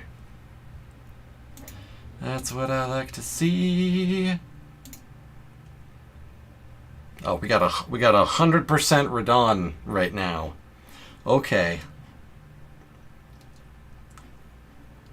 I'm sure that we would still get some love from Mikola if we had a bigger audience right now. And I know that Thursday nights at this time are not the best time to be getting any kind of significant audience. I fully am aware of that. It's just the best time and the best day of the week to work out for me. I'm on East Coast, but I stay up late. So I feel, well, cool, good deal for you. Oh man, whereabouts on the East Coast, if you don't mind me asking? After work, you have more opportunities. Yeah, I mean, my for me, after work is 5 o'clock. Go get my son, Florida. Oh, I'm sorry. I say that, but I'm sorry for certain individuals who are in power in Florida. But yeah, for me it's like, I get off work at 5. LMAO, yeah. 5.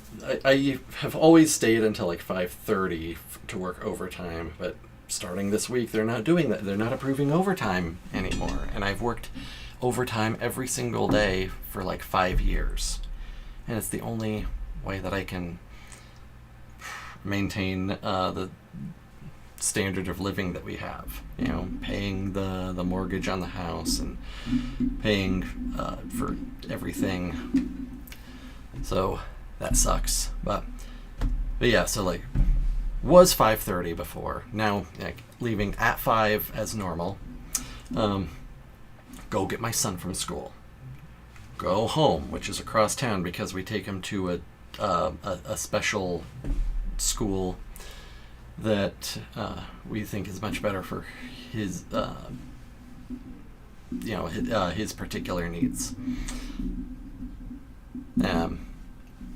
Cook dinner, eat dinner, clean up, and by that time it's like 7:30, almost 8, usually thereabouts. He's got to go through his bedtime routine, everything. So it's just like 8 o'clock on Thursday is just the best time, best day for me. All right, well, enough about that. We've had more than enough time. We're 100% Radon, and I don't see that changing anytime soon, so we're done. Radon. All right, Mikola is knocked out, which is... I expected Mikola to go the distance until he met up with someone with his great rune. But... Nah. The situation led to him being taken out by his own promised consort. Betrayal! Well then, maybe you shouldn't have had your sister nuke his territory, okay? Alright. Radon was redonkulous and is on to the semifinals. Now, will his opponent be Melania, and so he can finish he can finish what he started and kill the other twin? Or will it be Midra, the Lord of Frenzied Flame? That's what we're gonna find out now. Yeah, times are tough right now. Hopefully you figure out something. I mean, it's gonna be okay. It's gonna be fine. Just not the most ideal situation right now. That's all. And since we were just, monetized on this channel, I know it's very little. It's pennies until I can reliably get, tens of thousands of views. But I'm hoping that I can, try to get some more time in here, get some more going on. I can't think when I'm trying to talk about all that. Okay, Melania and Midra. Boom. All right, Midra. This time you are on the right. Boop. There we go. Melania and Midra. Oh no, other way around. Melania and Midra. Tough times never last, only tough people last. You go. Oh, well, thank you. Appreciate that, Victor. All right. Now, we have the goddess of the scarlet rot against the lord of the frenzied flame. Will the flame give way to rot, or will rot burn to ash? Let's find out. Melania's weapon is the demi-human queen's staff. So it's just good for, the only thing she can do with this is bop Midra over the head with it. Just smack him with the staff. Be like Yoda in Empire Strikes Back with R2-D2. Mine! Let go! Midra, you have Soldier's Crossbow, which means now we also have to determine what kind of bolts he's got. Firebone bolts. Oh, appropriate. Okay. All right. So Melania with the staff to whap with, and Midra with a regular crossbow with fire bolts. Okay. So now, where are they doing battle? Within the Erd Tree! Ho, yes! Alright, inside the Erd Tree, where the Elden Beast lies. Boom. Within the Erd Tree, within Erd Tree. There we go. Haha. Okay. And let's resize some stuff here because I am covering myself up. And I don't need to be so modest. I need to flaunt what I've got. I'm sexy and I do it. Oh. Midra, resize you slightly. And Melania, resize you slightly. Okay. Alright. Melania with the demi-human queen staff to just beat Midra with. Midra with the soldier's crossbow with firebone bolts. Pew, pew, pew. They're within the Erd Tree. Alright. So the water around is gonna help prevent the spread of Midra's flame. So that's a bit of advantage for Melania. Whapping with the staff is equal parts dexterity, strength, and Melania is gonna be fine with it, but obviously she'd do much better with the sword. Okay. Midra wants to, with his weapon, Midra wants to keep the distance. He wants to stay far away. Melania wants to get right in there. And they're both pretty mobile. They're both really fast. A lot of zipping, zapping around. The main difference there is that Melania can bloom and then get wings. So, but that's not everything. No, no, no. Because now we need to determine if there's a modifier happening here. Melania gets a buff, and Midra gets a debuff. Melania. No, Spelldrake Talisman's been done. Opaline Crystal Tear's been done. Intelligence Not Crystal Tear has not been done. Her intelligence gets a 50% boost. Okay, so she can't cast any spells with this, but we'll say that, like, you know, her general intellect increases, so she'd be better at, you know, strategery and whatnot as well. And Midra has yes, he does have Frenzied Flame. Why, thank you. Poor self-confidence. Midra has lost his sense of self-confidence. Oh man. I'm supposed to burn the whole world down? Oh, I don't know if I can do that. That's gonna be so hard. Oh man. Would Rot or Frenzy be stronger, I guess? Yeah, exactly. Exactly. So, Melania, intelligence boosted with a staff to whap with. Midra, lacking self-confidence with with a crossbow and fire bolts to shoot with. And they are inside the Erd Tree. Melania, of course, can bloom, we've established. And she'll be able to fly. She can spread Scarlet Rot. Midra is going to be firing off that Frenzied Flame everywhere. But yeah, with all the water within the Erd Tree, it's going to slow that down. So, all things considered, I am putting my money on Melania. She is the world's strongest woman. She is the most, you know, so I take that at face value. Midra is a failed Lord of Frenzied Flame. Which is not to say he's not still gosh darn super powerful, but you know.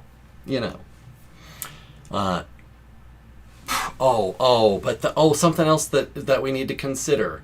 Fire is the only thing that keeps the Rot at bay. Rot is specifically weak to fire.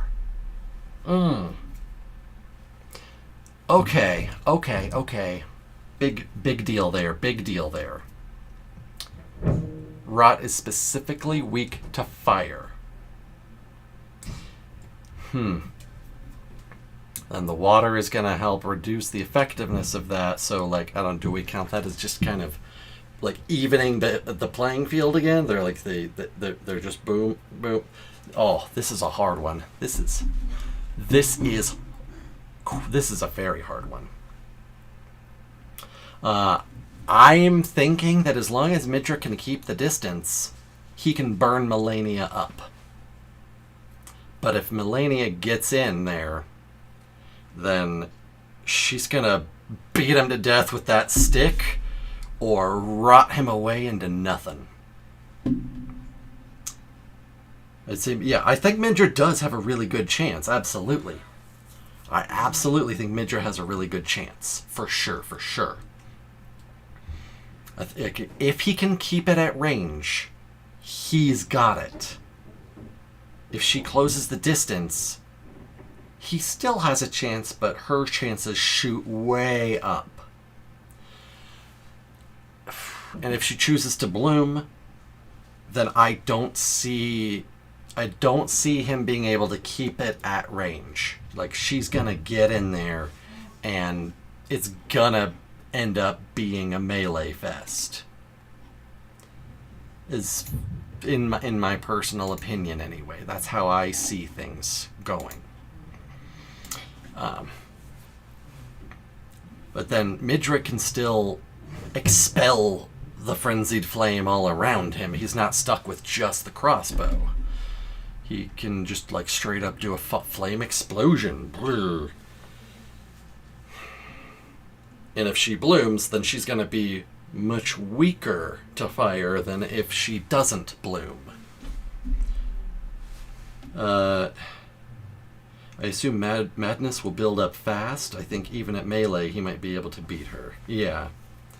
So that's but we have to. We also need to keep in mind his debuff, his poor self-confidence. That is going to affect every aspect of what he does. That's gonna make things much harder on him. And Melania has got a 50% increase to her intelligence. She's already the world's greatest warrior.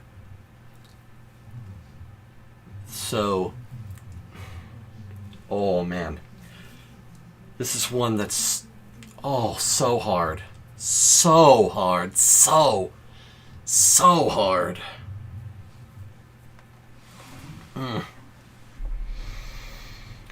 Oh boy.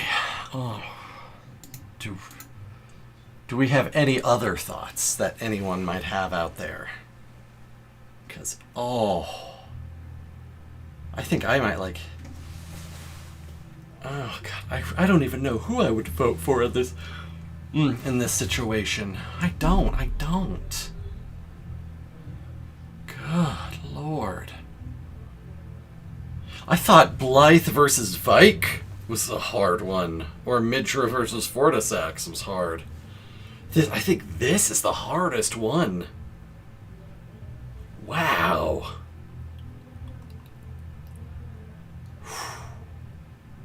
Okay, well. I don't see, I am a Melania fanboy, but I think I'm mature enough to admit she loses. I'm not a Melania fanboy, but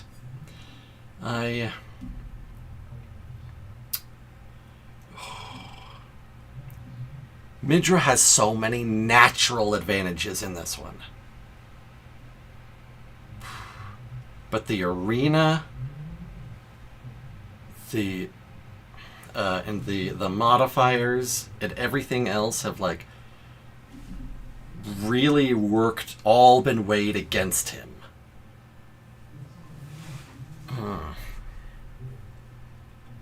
Oh boy. So yeah, at this point I just gotta start the poll. It's like, but are all those disadvantages really enough to push it past him getting a victory? Melania is the better fighter, and I think we can agree with that. Who wins? Melania, Midra, and go. I'll wait and see what happens here before I cast my vote. I will wait and see what happens. Because this is... Yeah, I'd say fighting-wise, his debuff is awful, but he has so much more than just combat alone. Yeah, no, for sure, he does. He's got a lot going for him, absolutely.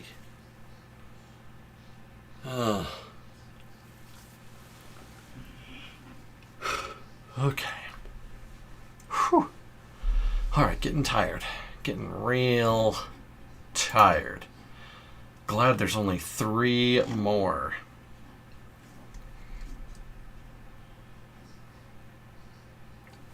Alright, any other votes? Any other votes? Because if it's just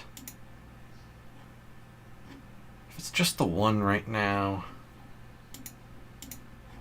well, that'll make me sad, but you know.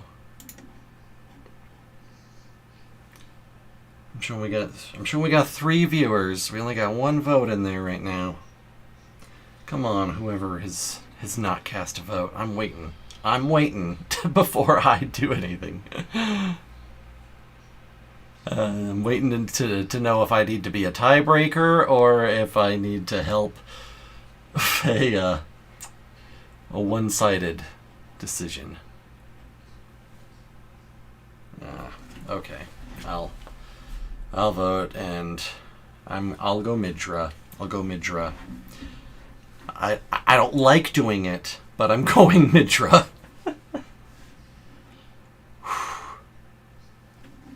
That's just... oh, so rough, so rough. Okay. Alright, right. We'll go ahead and end it now, because... yeah, nothing else is happening here. Boom! Midra is the winner. Melania, Blade of Mikola, has been defeated by the Lord of Frenzied Flame. Goddess of Rot could not stand to the fires of madness. Let chaos take the world! Oh boy. Midra wins. And now, Malekith, the Black Blade, versus Mesmer the Impaler, the Abyssal Serpent.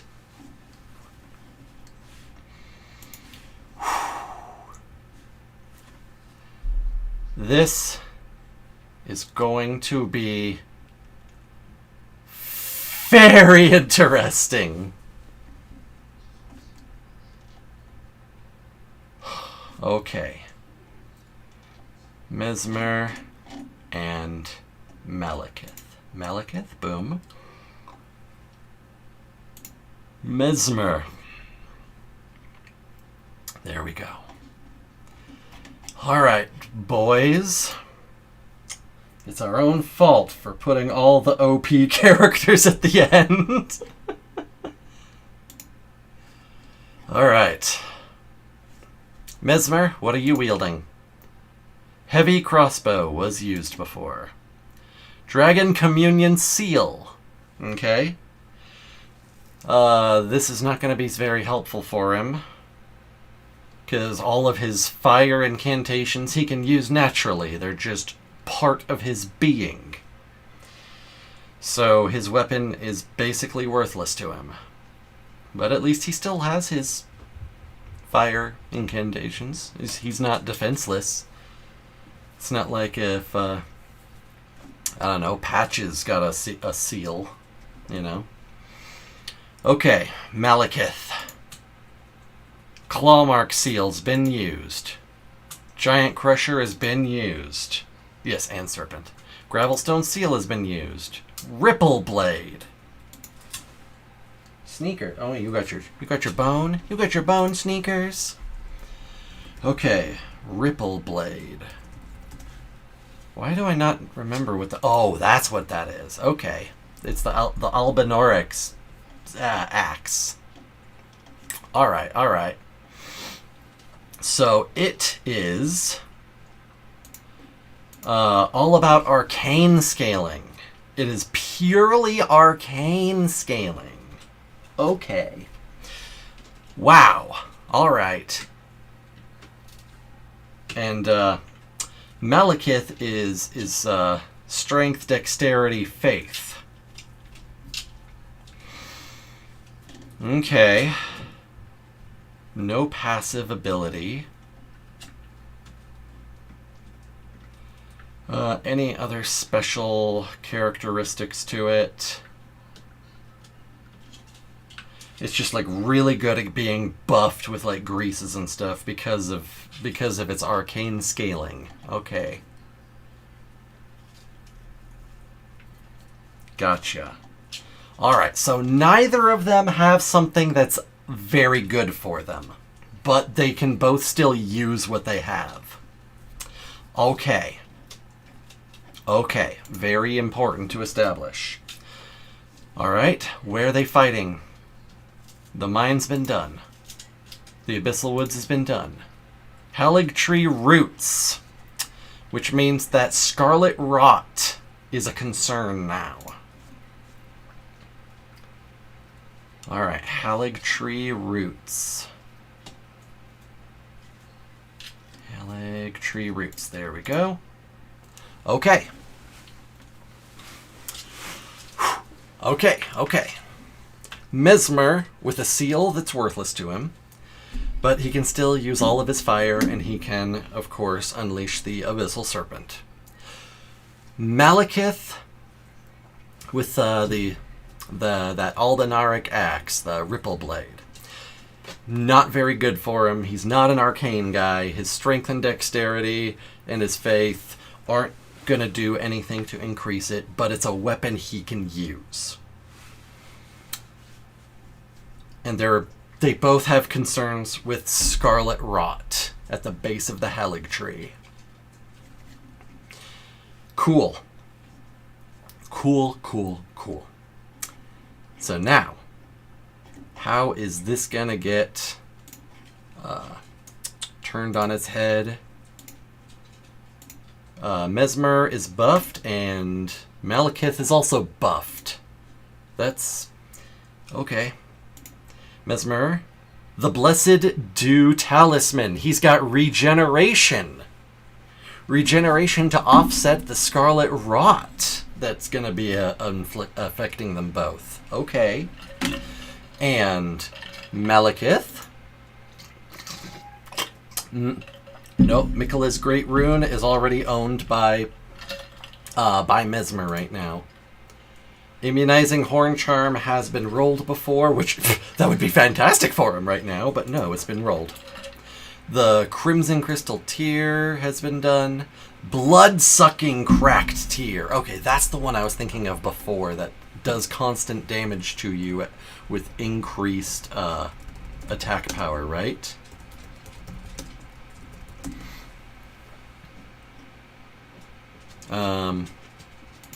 Just to be 100% certain. Yes, increase attack power but drains HP. Yes. Okay. So now, Mesmer, all he's got is his natural fire ability. But he's regenerating to help offset the the Scarlet Rot that's at the Halig Tree Roots. Malekith has got that axe that is going to be real crappy for him, but he's got increased attack power. But in addition to the Scarlet Rot, he's being drained by his increased attack power. Okay.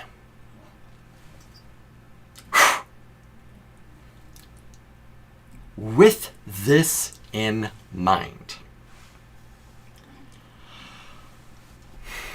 Oh boy.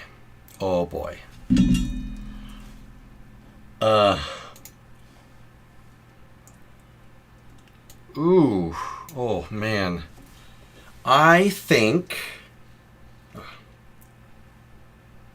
Mesmer's already going to have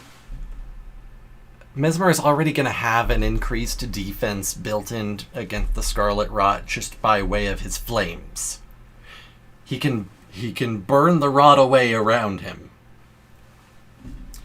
While Malekith does not have any such benefits.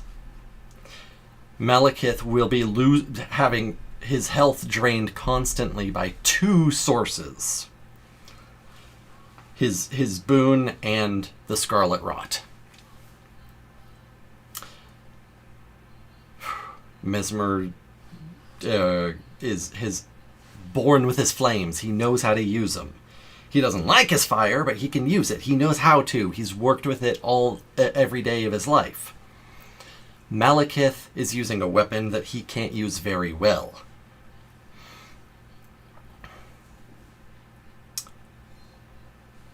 Whew. But even so, Malekith is Malekith. Right? And the Abyssal Serpent. Would the fire counteract the rot here? Like, in what way? Because, like, we know that fire burns rot away. And Flame Cleanse Me is a spell you can use to cure yourself of rot by burning it away. Or is it more of a permanent debuff? Because, I mean, it's not like a permanent debuff, but it is a debuff caused by the arena. Like, it's an obstacle that they have to deal with. It's just like, if they were fighting somewhere with a spike pit, we just have to consider, like, how is this going to affect the fight? And in this case, the arena just happens to be crawling with scarlet rot. And again, like, Mesmer, he can burn it. Hell, he can burn the Halig tree right here from the roots. He can burn the whole damn thing.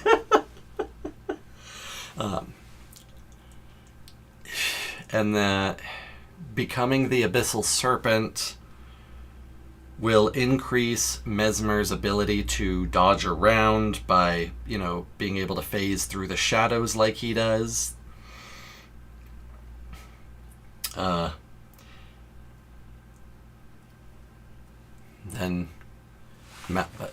Malekith is Malekith. No, I think that Mesmer has everything going for him that he needs in order to win this. He has his natural flame. He's fighting in an area that he can properly defend against. He has constant regeneration. So instead of offsetting the scarlet rot, he deals with the rot with his fire, and then his regeneration can be put to work against any damage dealt to him by Malekith. Meanwhile, Malekith is still using a weapon that he can't use very well. Yes, he has increased damage with it, but he's taking constant damage from two sources, the rot and his increased damage buff. So by the end of this all, I think the 2 health debuffs might let Mesmer win it. That's what I'm thinking. That's what I'm thinking. I think Mesmer has everything he needs to take the win here, while Malekith has everything. Just everything went like way downhill for him. I think that's where I'm at with it. So, yeah. I think Mesmer wins.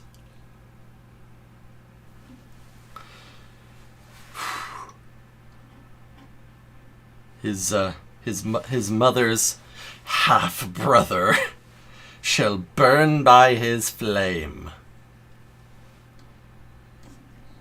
It's basically a vigor check, and I don't think Malekith...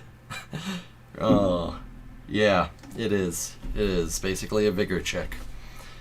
And I don't think Malekith will survive that. Not for long enough. One is taking constant damage 2 times over. One is constantly regenerating while they're dealing with one, while they're having to fight. That's where I'm at. Yeah, okay. Let's start this poll. Who wins? Mesmer, Malekith, and go. Alright. I've cast my vote. And my vote's for my favorite character. Haha! Yes, you are my favorite character. And yes, I've told you many times. And I will continue to tell you many times.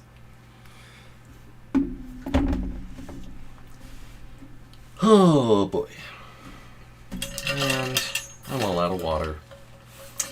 Which is sad. So, I'm gonna go get a refill real quick. That's what I'm gonna do. Real quick. Yeah, I said that correctly. Real quick refill.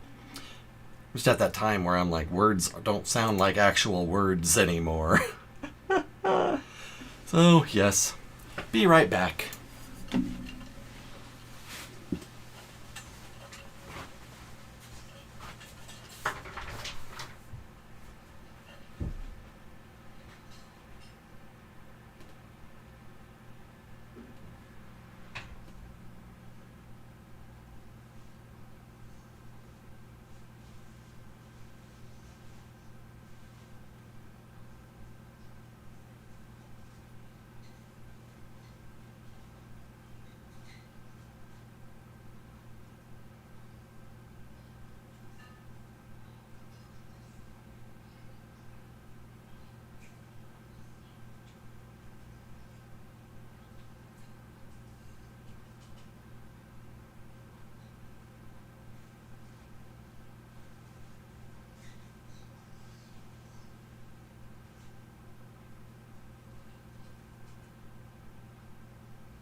Okay. I have returned.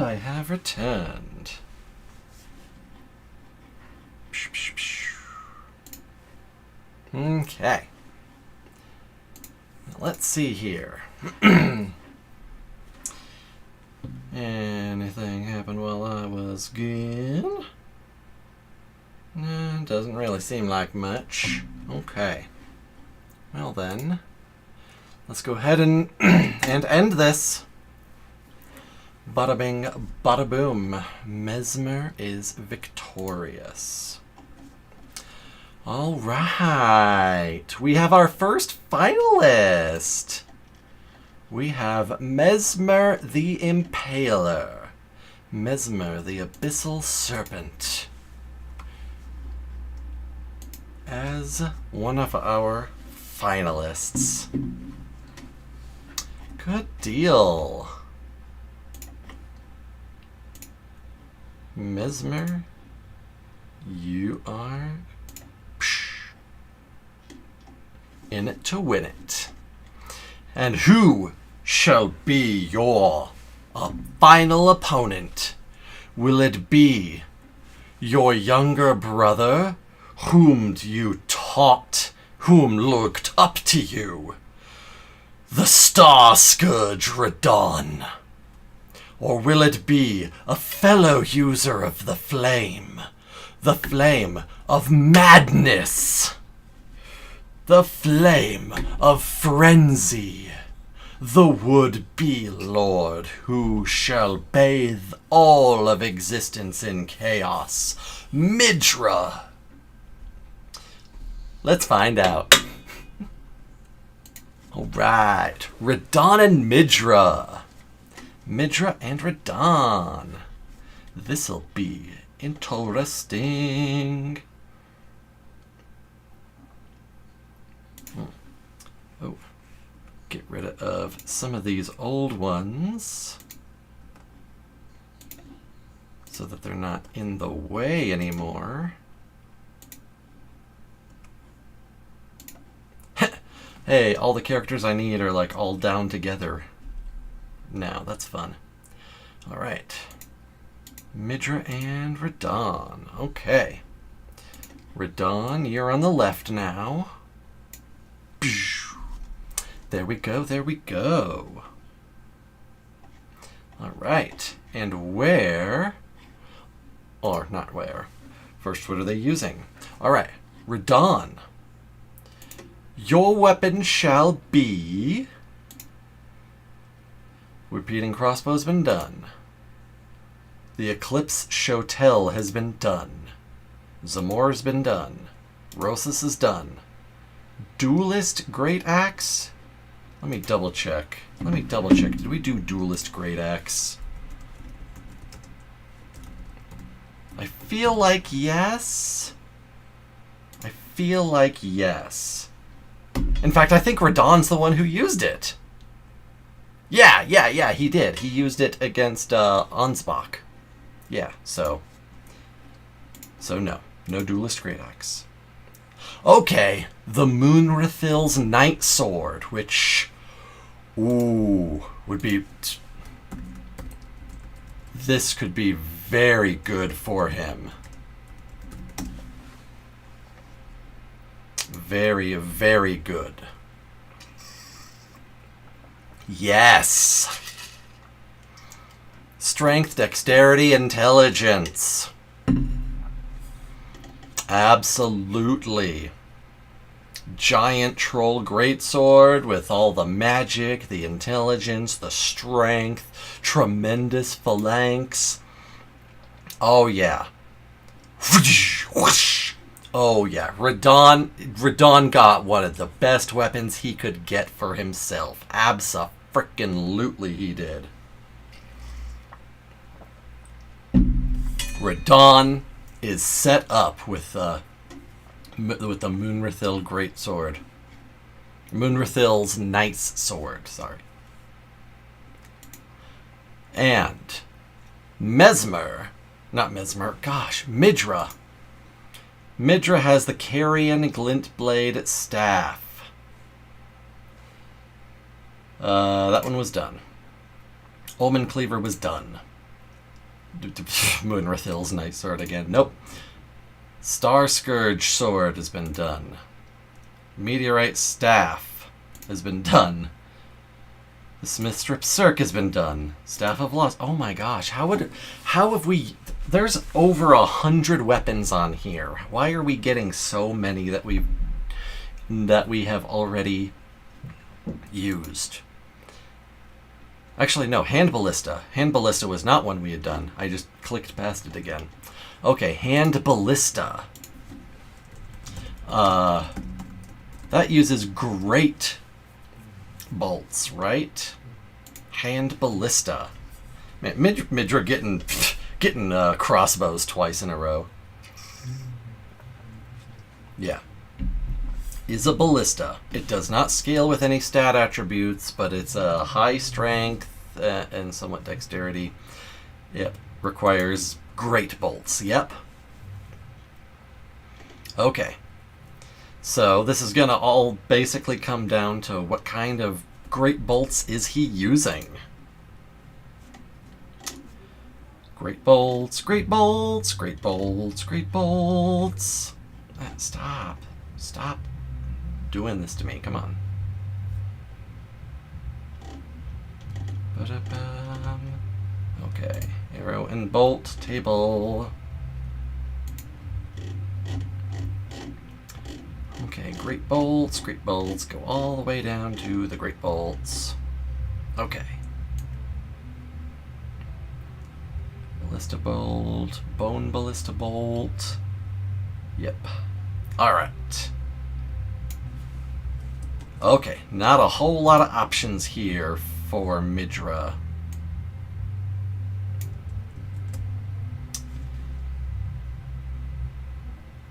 Which means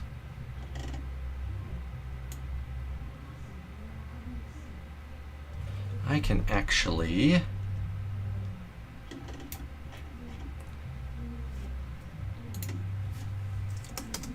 put in the time to do what I should do here.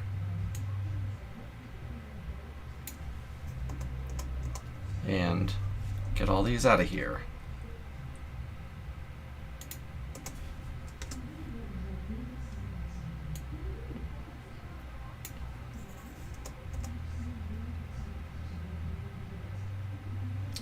Wait.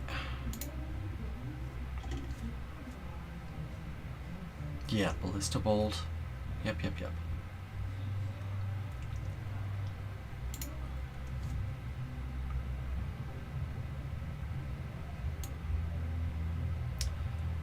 Okay, Explosive Great Bolt.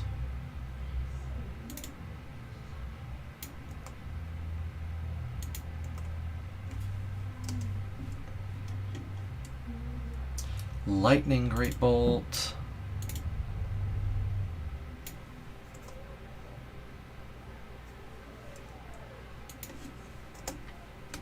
Yep.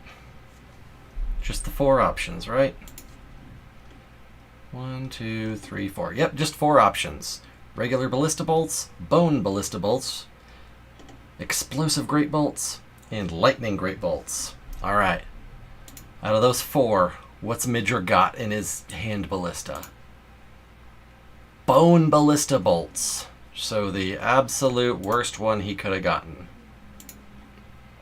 The weakest of, well, yeah, I mean, technically, those do less physical damage, but yeah, they have their whole, yeah, so that was the worst one he could have gotten, unfortunately. So Midra has got himself a hand,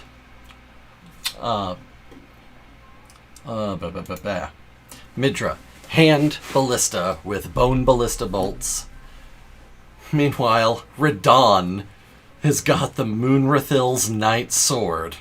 One of the absolute best weapons he possibly could have. Things are not looking good for the Lord of Frenzied Flame. No. But maybe that'll change once we see where they are fighting. Which is... Jagged Peak has been done. Ordina Liturgical Town. Yeah, what's up with the generator giving Midra ranged weapons? I know. Alright, Ordina Liturgical Town. So, this one is a special rule arena. Come on, Ordina.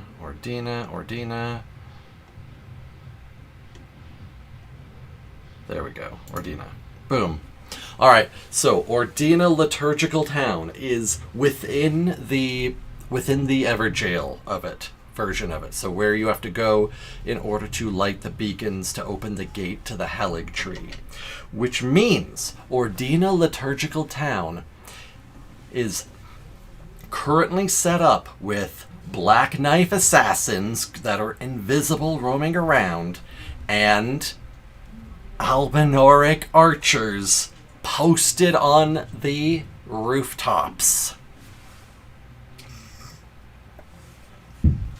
That means that, yes, our fighters both have to deal with invisible assassins and frickin' sniper turret ladies. Radon is a much bigger target. He is going to... Well, hi, Sneakers. Hello. Hi. Hello. Hi. Yes, I love you. Radon is going to...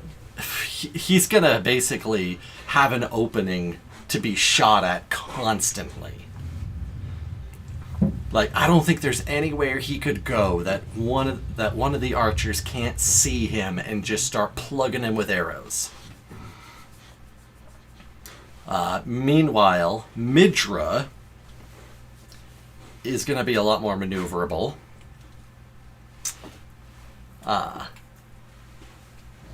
But he's not going to have much recourse to deal with the Black Knife Assassins. Especially since he's got that whole, ranged weapon situation. I guess maybe once they grab him, then he can just explode into flame and incinerate them. And he could probably do the, just burn down the buildings with the Albinaric archers on them. But with his weaponry, he doesn't want to do that, because that gets rid of all of his cover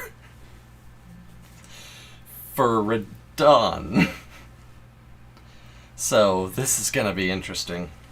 Oh, so interesting. All right. Well, how are things going to get changed up? Radon's buffed, and Midra is debuffed. Oh my. All right, Radon, what's happening with you? Lightning Shrouded Cracked Tear. Lightning attacks are double damage, but he has no lightning attacks right now, so irrelevant. Midra is Shrink has been done. Reliving the Memory has been done. Arrow to the Knee is done. Fighting a Rune Bear's been done. Broken Arm has been done. Scarlet Rot has been done. Poisoned has been done. Tripping has been done. Okay, Broken Arm, Tripping. Fears Opponent. Loses Weapon. Sleep!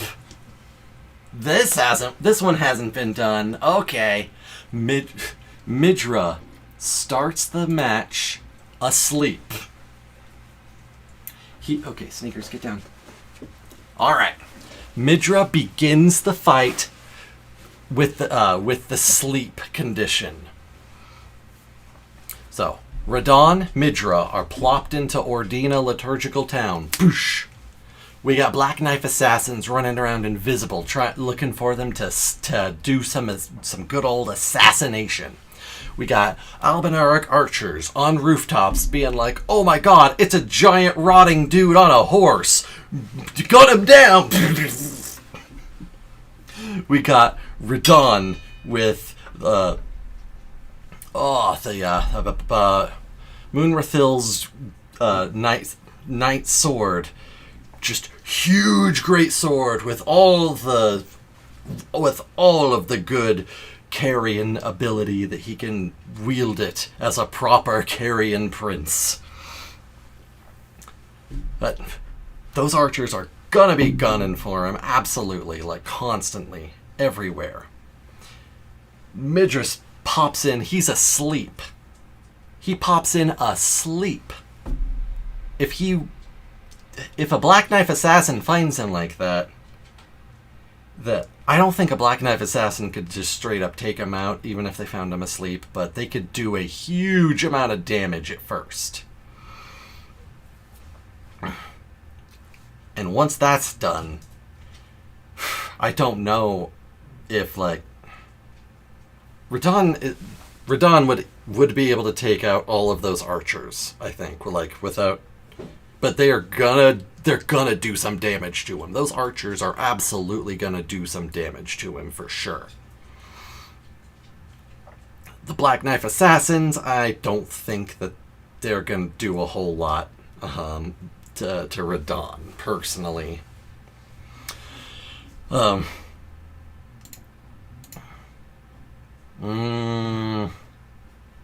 Let's see here. Beyond that, I said, Midra, yeah, it's kind of tough for sure. Midra could win this if he makes use of the cover of the town and he just like works with the situation, right? Basically, if he's just another archer in the big set of archers going after Radahn, I think he can do it. But he also has to contend with the invisible assassins coming after him. And that's going to make things a lot harder. And him popping into the arena asleep is a huge, huge detriment. So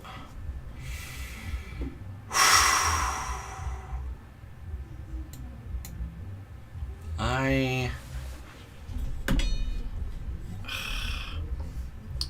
kind of torn on this one. Because those Albinaric archers are not to be dismissed. They're not an inconsiderable force.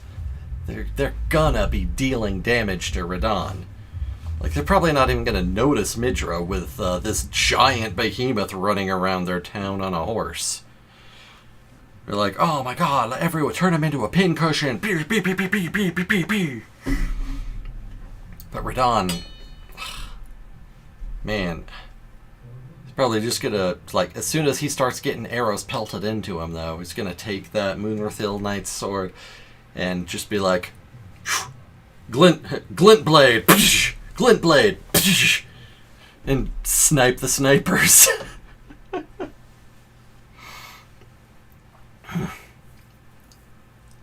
So I think by the end of this, Radahn's gonna be the winner. It's tough, and I can definitely see it going either way. And I don't admonish anybody for thinking Midra could win, but I think at the end of the day, Radahn's gonna take it. Is my thoughts. Because again, for me, it keeps coming back to Midra's popping in there asleep. And him snoozing there means that Black Knife Assassin is like, there's very little chance that one doesn't find him and doesn't do their thing while he's snoozing. So like, yeah, I just think the weapon advantage plus sleep is too much. Yeah. That's my thought process. Let's go ahead and do the poll. Who wins, Radahn or Midra?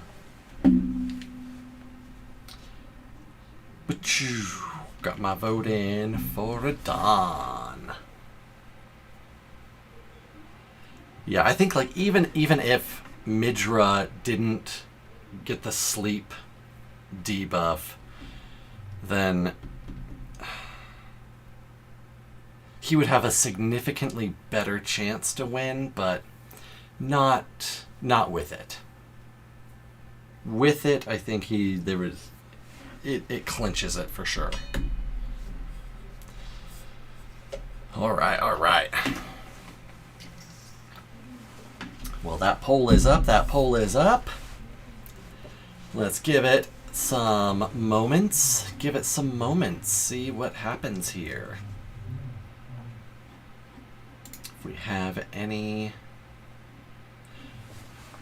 And while I'm doing that, I will spread the word once more, see if we can get anyone else in here for the finale. Final match is about to begin. Who shall take the Elden throne? The finalists are Mesmer, the Impaler, and And I'll save that for a moment. Yeah. Yeah, we'll go ahead and end it. Boom. Alright, Radon wins. Star Scourge Radon.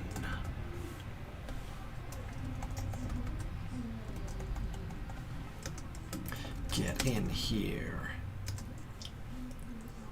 to cast your vote for the final battle.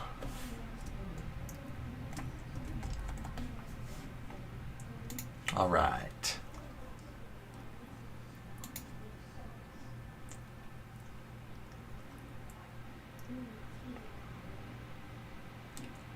All right, bada boom, bada boom.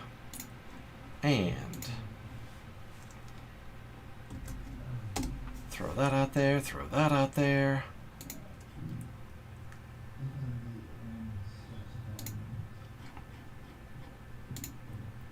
Okay, okay. And thus, Ordina Liturgical Town has been used. Radon is our winner. Midra is now gone and dead. And so, we declare our winner, Radon. Final match. Mesmer the Impaler, the Abyssal Serpent, probably America's firstborn, versus his younger brother, the general who looked up to him and in many ways exceeded him. He who hath frozen the stars, Radon! Yeah! Woo! Yeah! Yeah! Woo! Mesmer! Mesmer! Mesmer! Radon! Radon! Radon! Ah, here we go! Mesmer and Radon. Radon, you're on the right side now. Thank you. Oh, Nelly. Oh, buddy. Oh, me, oh, my, oh, me. This is going to be one for the ages, isn't it? Because I think that there is a lot to talk about with this, because, yes, Radon is consistently considered one of, if not the strongest demigod. But he did look up to Mesmer, which does imply that Mesmer was his better at one point, in at least some ways, right?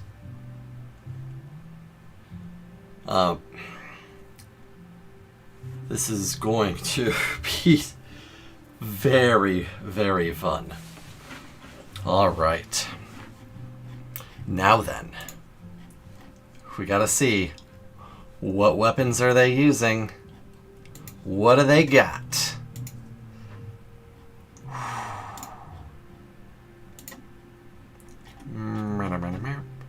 Boop. All right. Mesmer wields the Frenzied Flame Seal. All right. He says all of his regular fire. He could turn his fire into Frenzied Flame, I guess. We'll say. Radon has the Royal Greatsword. So, just a plain, ordinary, big greatsword. Nothing else special about it, right? Nothing else in particular, I want to say. Oh, it does scale with intelligence. Okay. It's Blythe's weapon, and it does magic damage. Oh, Radon will absolutely be making good use of this for sure. Okay. For real. Oh, and then the skill Wolf's Assault. Yeah, boom. A somersault forward with a with frost, and then a cold blast is unleashed with it. Okay. Gotcha. All right. In that case, yeah, Radon's got a huge advantage for sure. Now, Frostbite not gonna work out on Mesmer super great, just because of the whole fire thing, of course. But Mesmer has his flames in. His flames are gonna be even stronger, though. So, a lot there to work with still.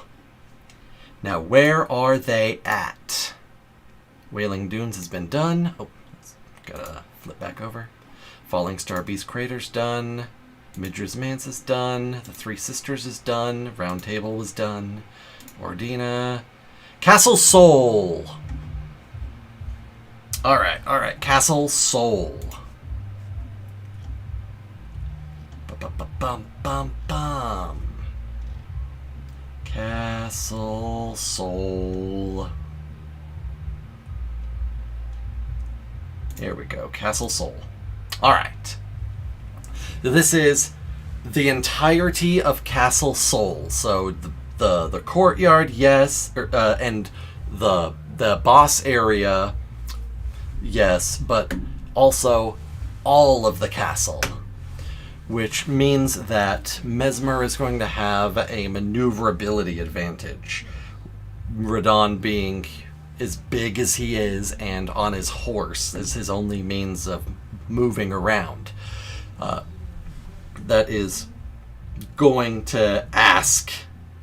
Wow. Yeah, that means that Mesmer is going to absolutely be able to have the biggest advantage of just being able to move around places.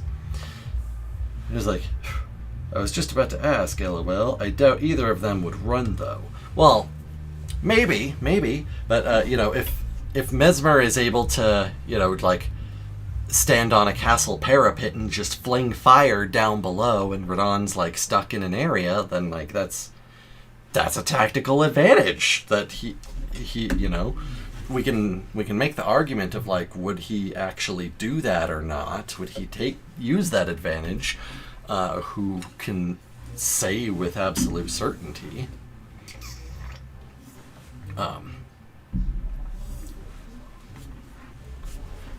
Now,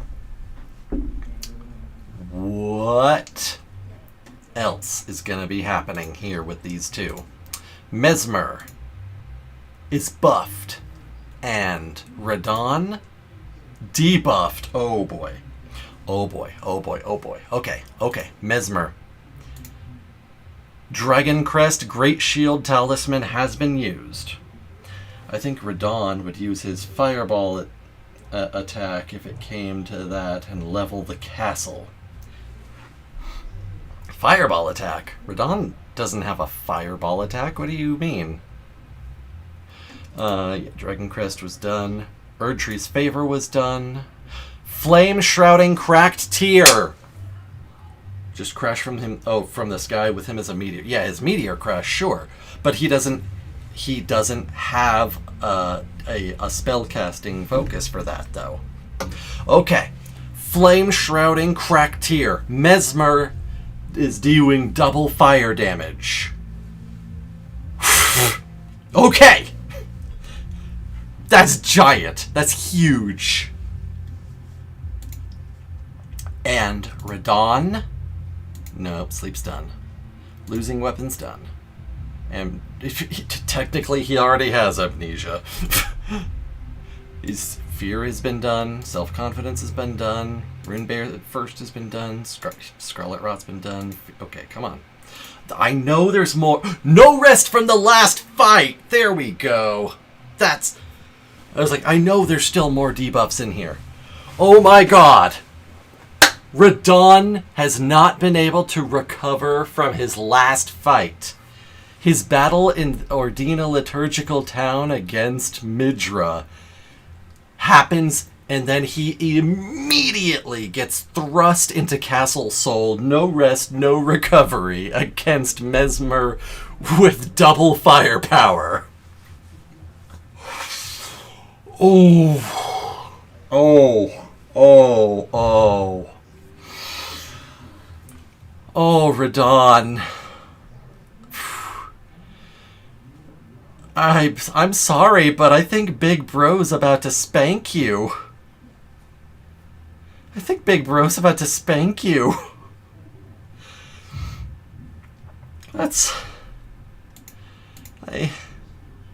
Oh my. I think that this just ended up being an incredibly one-sided finale. The final match. Oh dear. Well,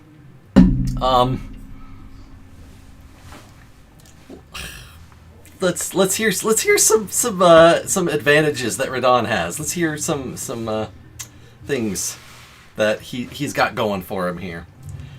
He's absolutely got the better weapon for sure. He's got a weapon that it suits him great. Absolutely. Full circle. For fist fight was back-to-back fight debuff. Yeah. Yeah. Rune Bear, yep. Absolutely. Yeah, it started with fight Rune Bear, but skipped it because we already used it before. And yeah, back-to-back fight debuff, absolutely. Came full circle. Okay. Castle Sol. Radahn can't really maneuver very well, while Mesmer can. Mesmer's got double firepower. Radahn had he fought Midra. He got okay. I think we can agree that Radahn absolutely took a beating from the Albinauric archers in Ordina, right? Like, there's no way they didn't get off a lot of shots on him because of his sheer size. At least one of them would always have an eye on him at all times. And then, more or less, whatever ends up happening against Midra himself. There's no way he came out of that without taking some level of damage, whether it be, but that is of significance. Then we got, but yes, I mean, he has one of the perfect weapons for him, absolutely. Big honkin' sword that also does magic damage. That's strength, intelligence. He is where he needs to be with that.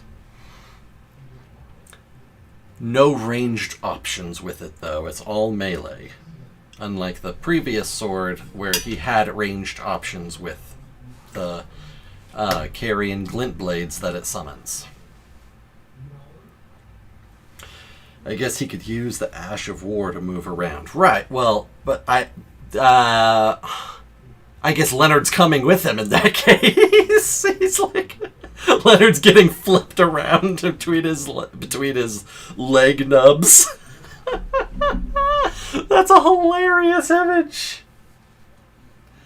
Oh, I want to see that. I want to see someone animate that.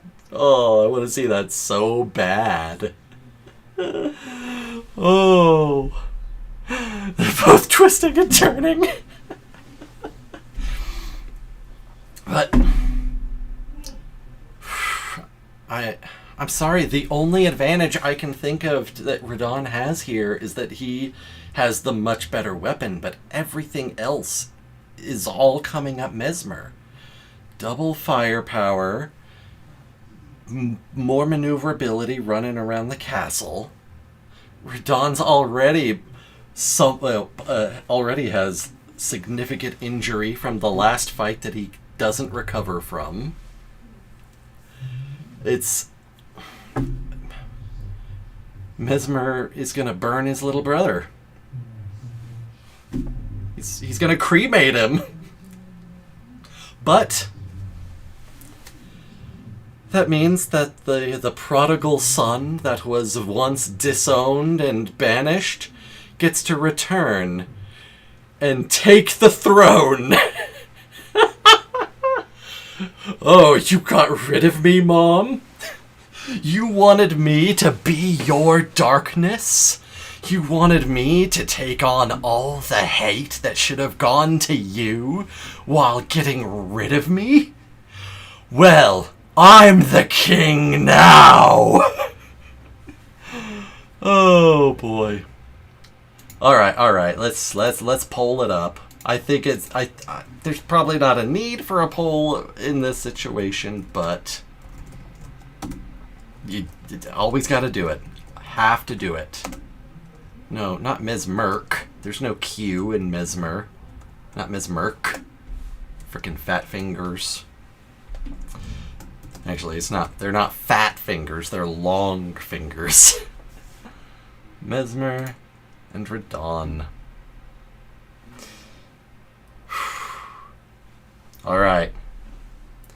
Alright. Let's have it. How are we gonna break the tie? What do you mean tie? Are you saying you're voting Radon? JK. Oh man. I mean, you know. Maybe. Hey, there's no rules that say you can't troll vote. It's a dick move, but there's no rules saying you can't. Oh my.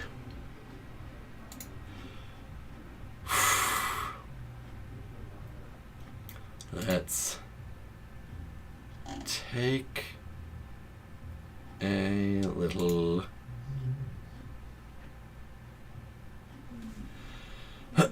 Okay, anything else? Because at this late of night, I don't think anyone else is gonna be popping in, no matter how much I'm spreading the word. So I think we're good. I think we're good to call it.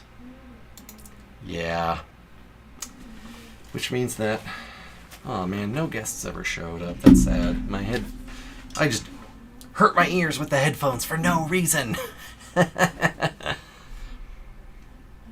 Okay. Yeah. End poll. And we have our winner. Mesmer the Impaler.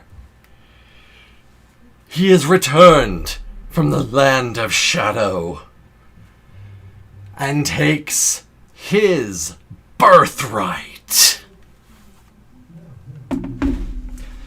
America's firstborn lays claim to what is rightfully his. Oh, he shall not have to stomach a tarnished lord. No. Although it shall be a lord bereft of light, just not a tarnished one. For he is that lord bereft of light, a lord of the abyss, a lord of shadow, a lord of serpents. victory goes to Mesmer. The winner.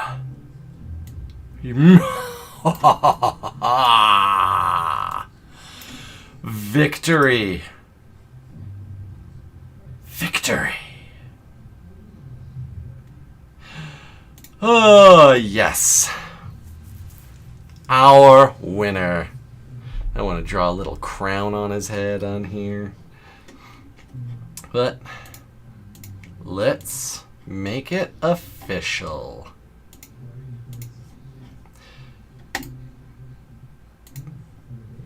Mesmer wins. Yay!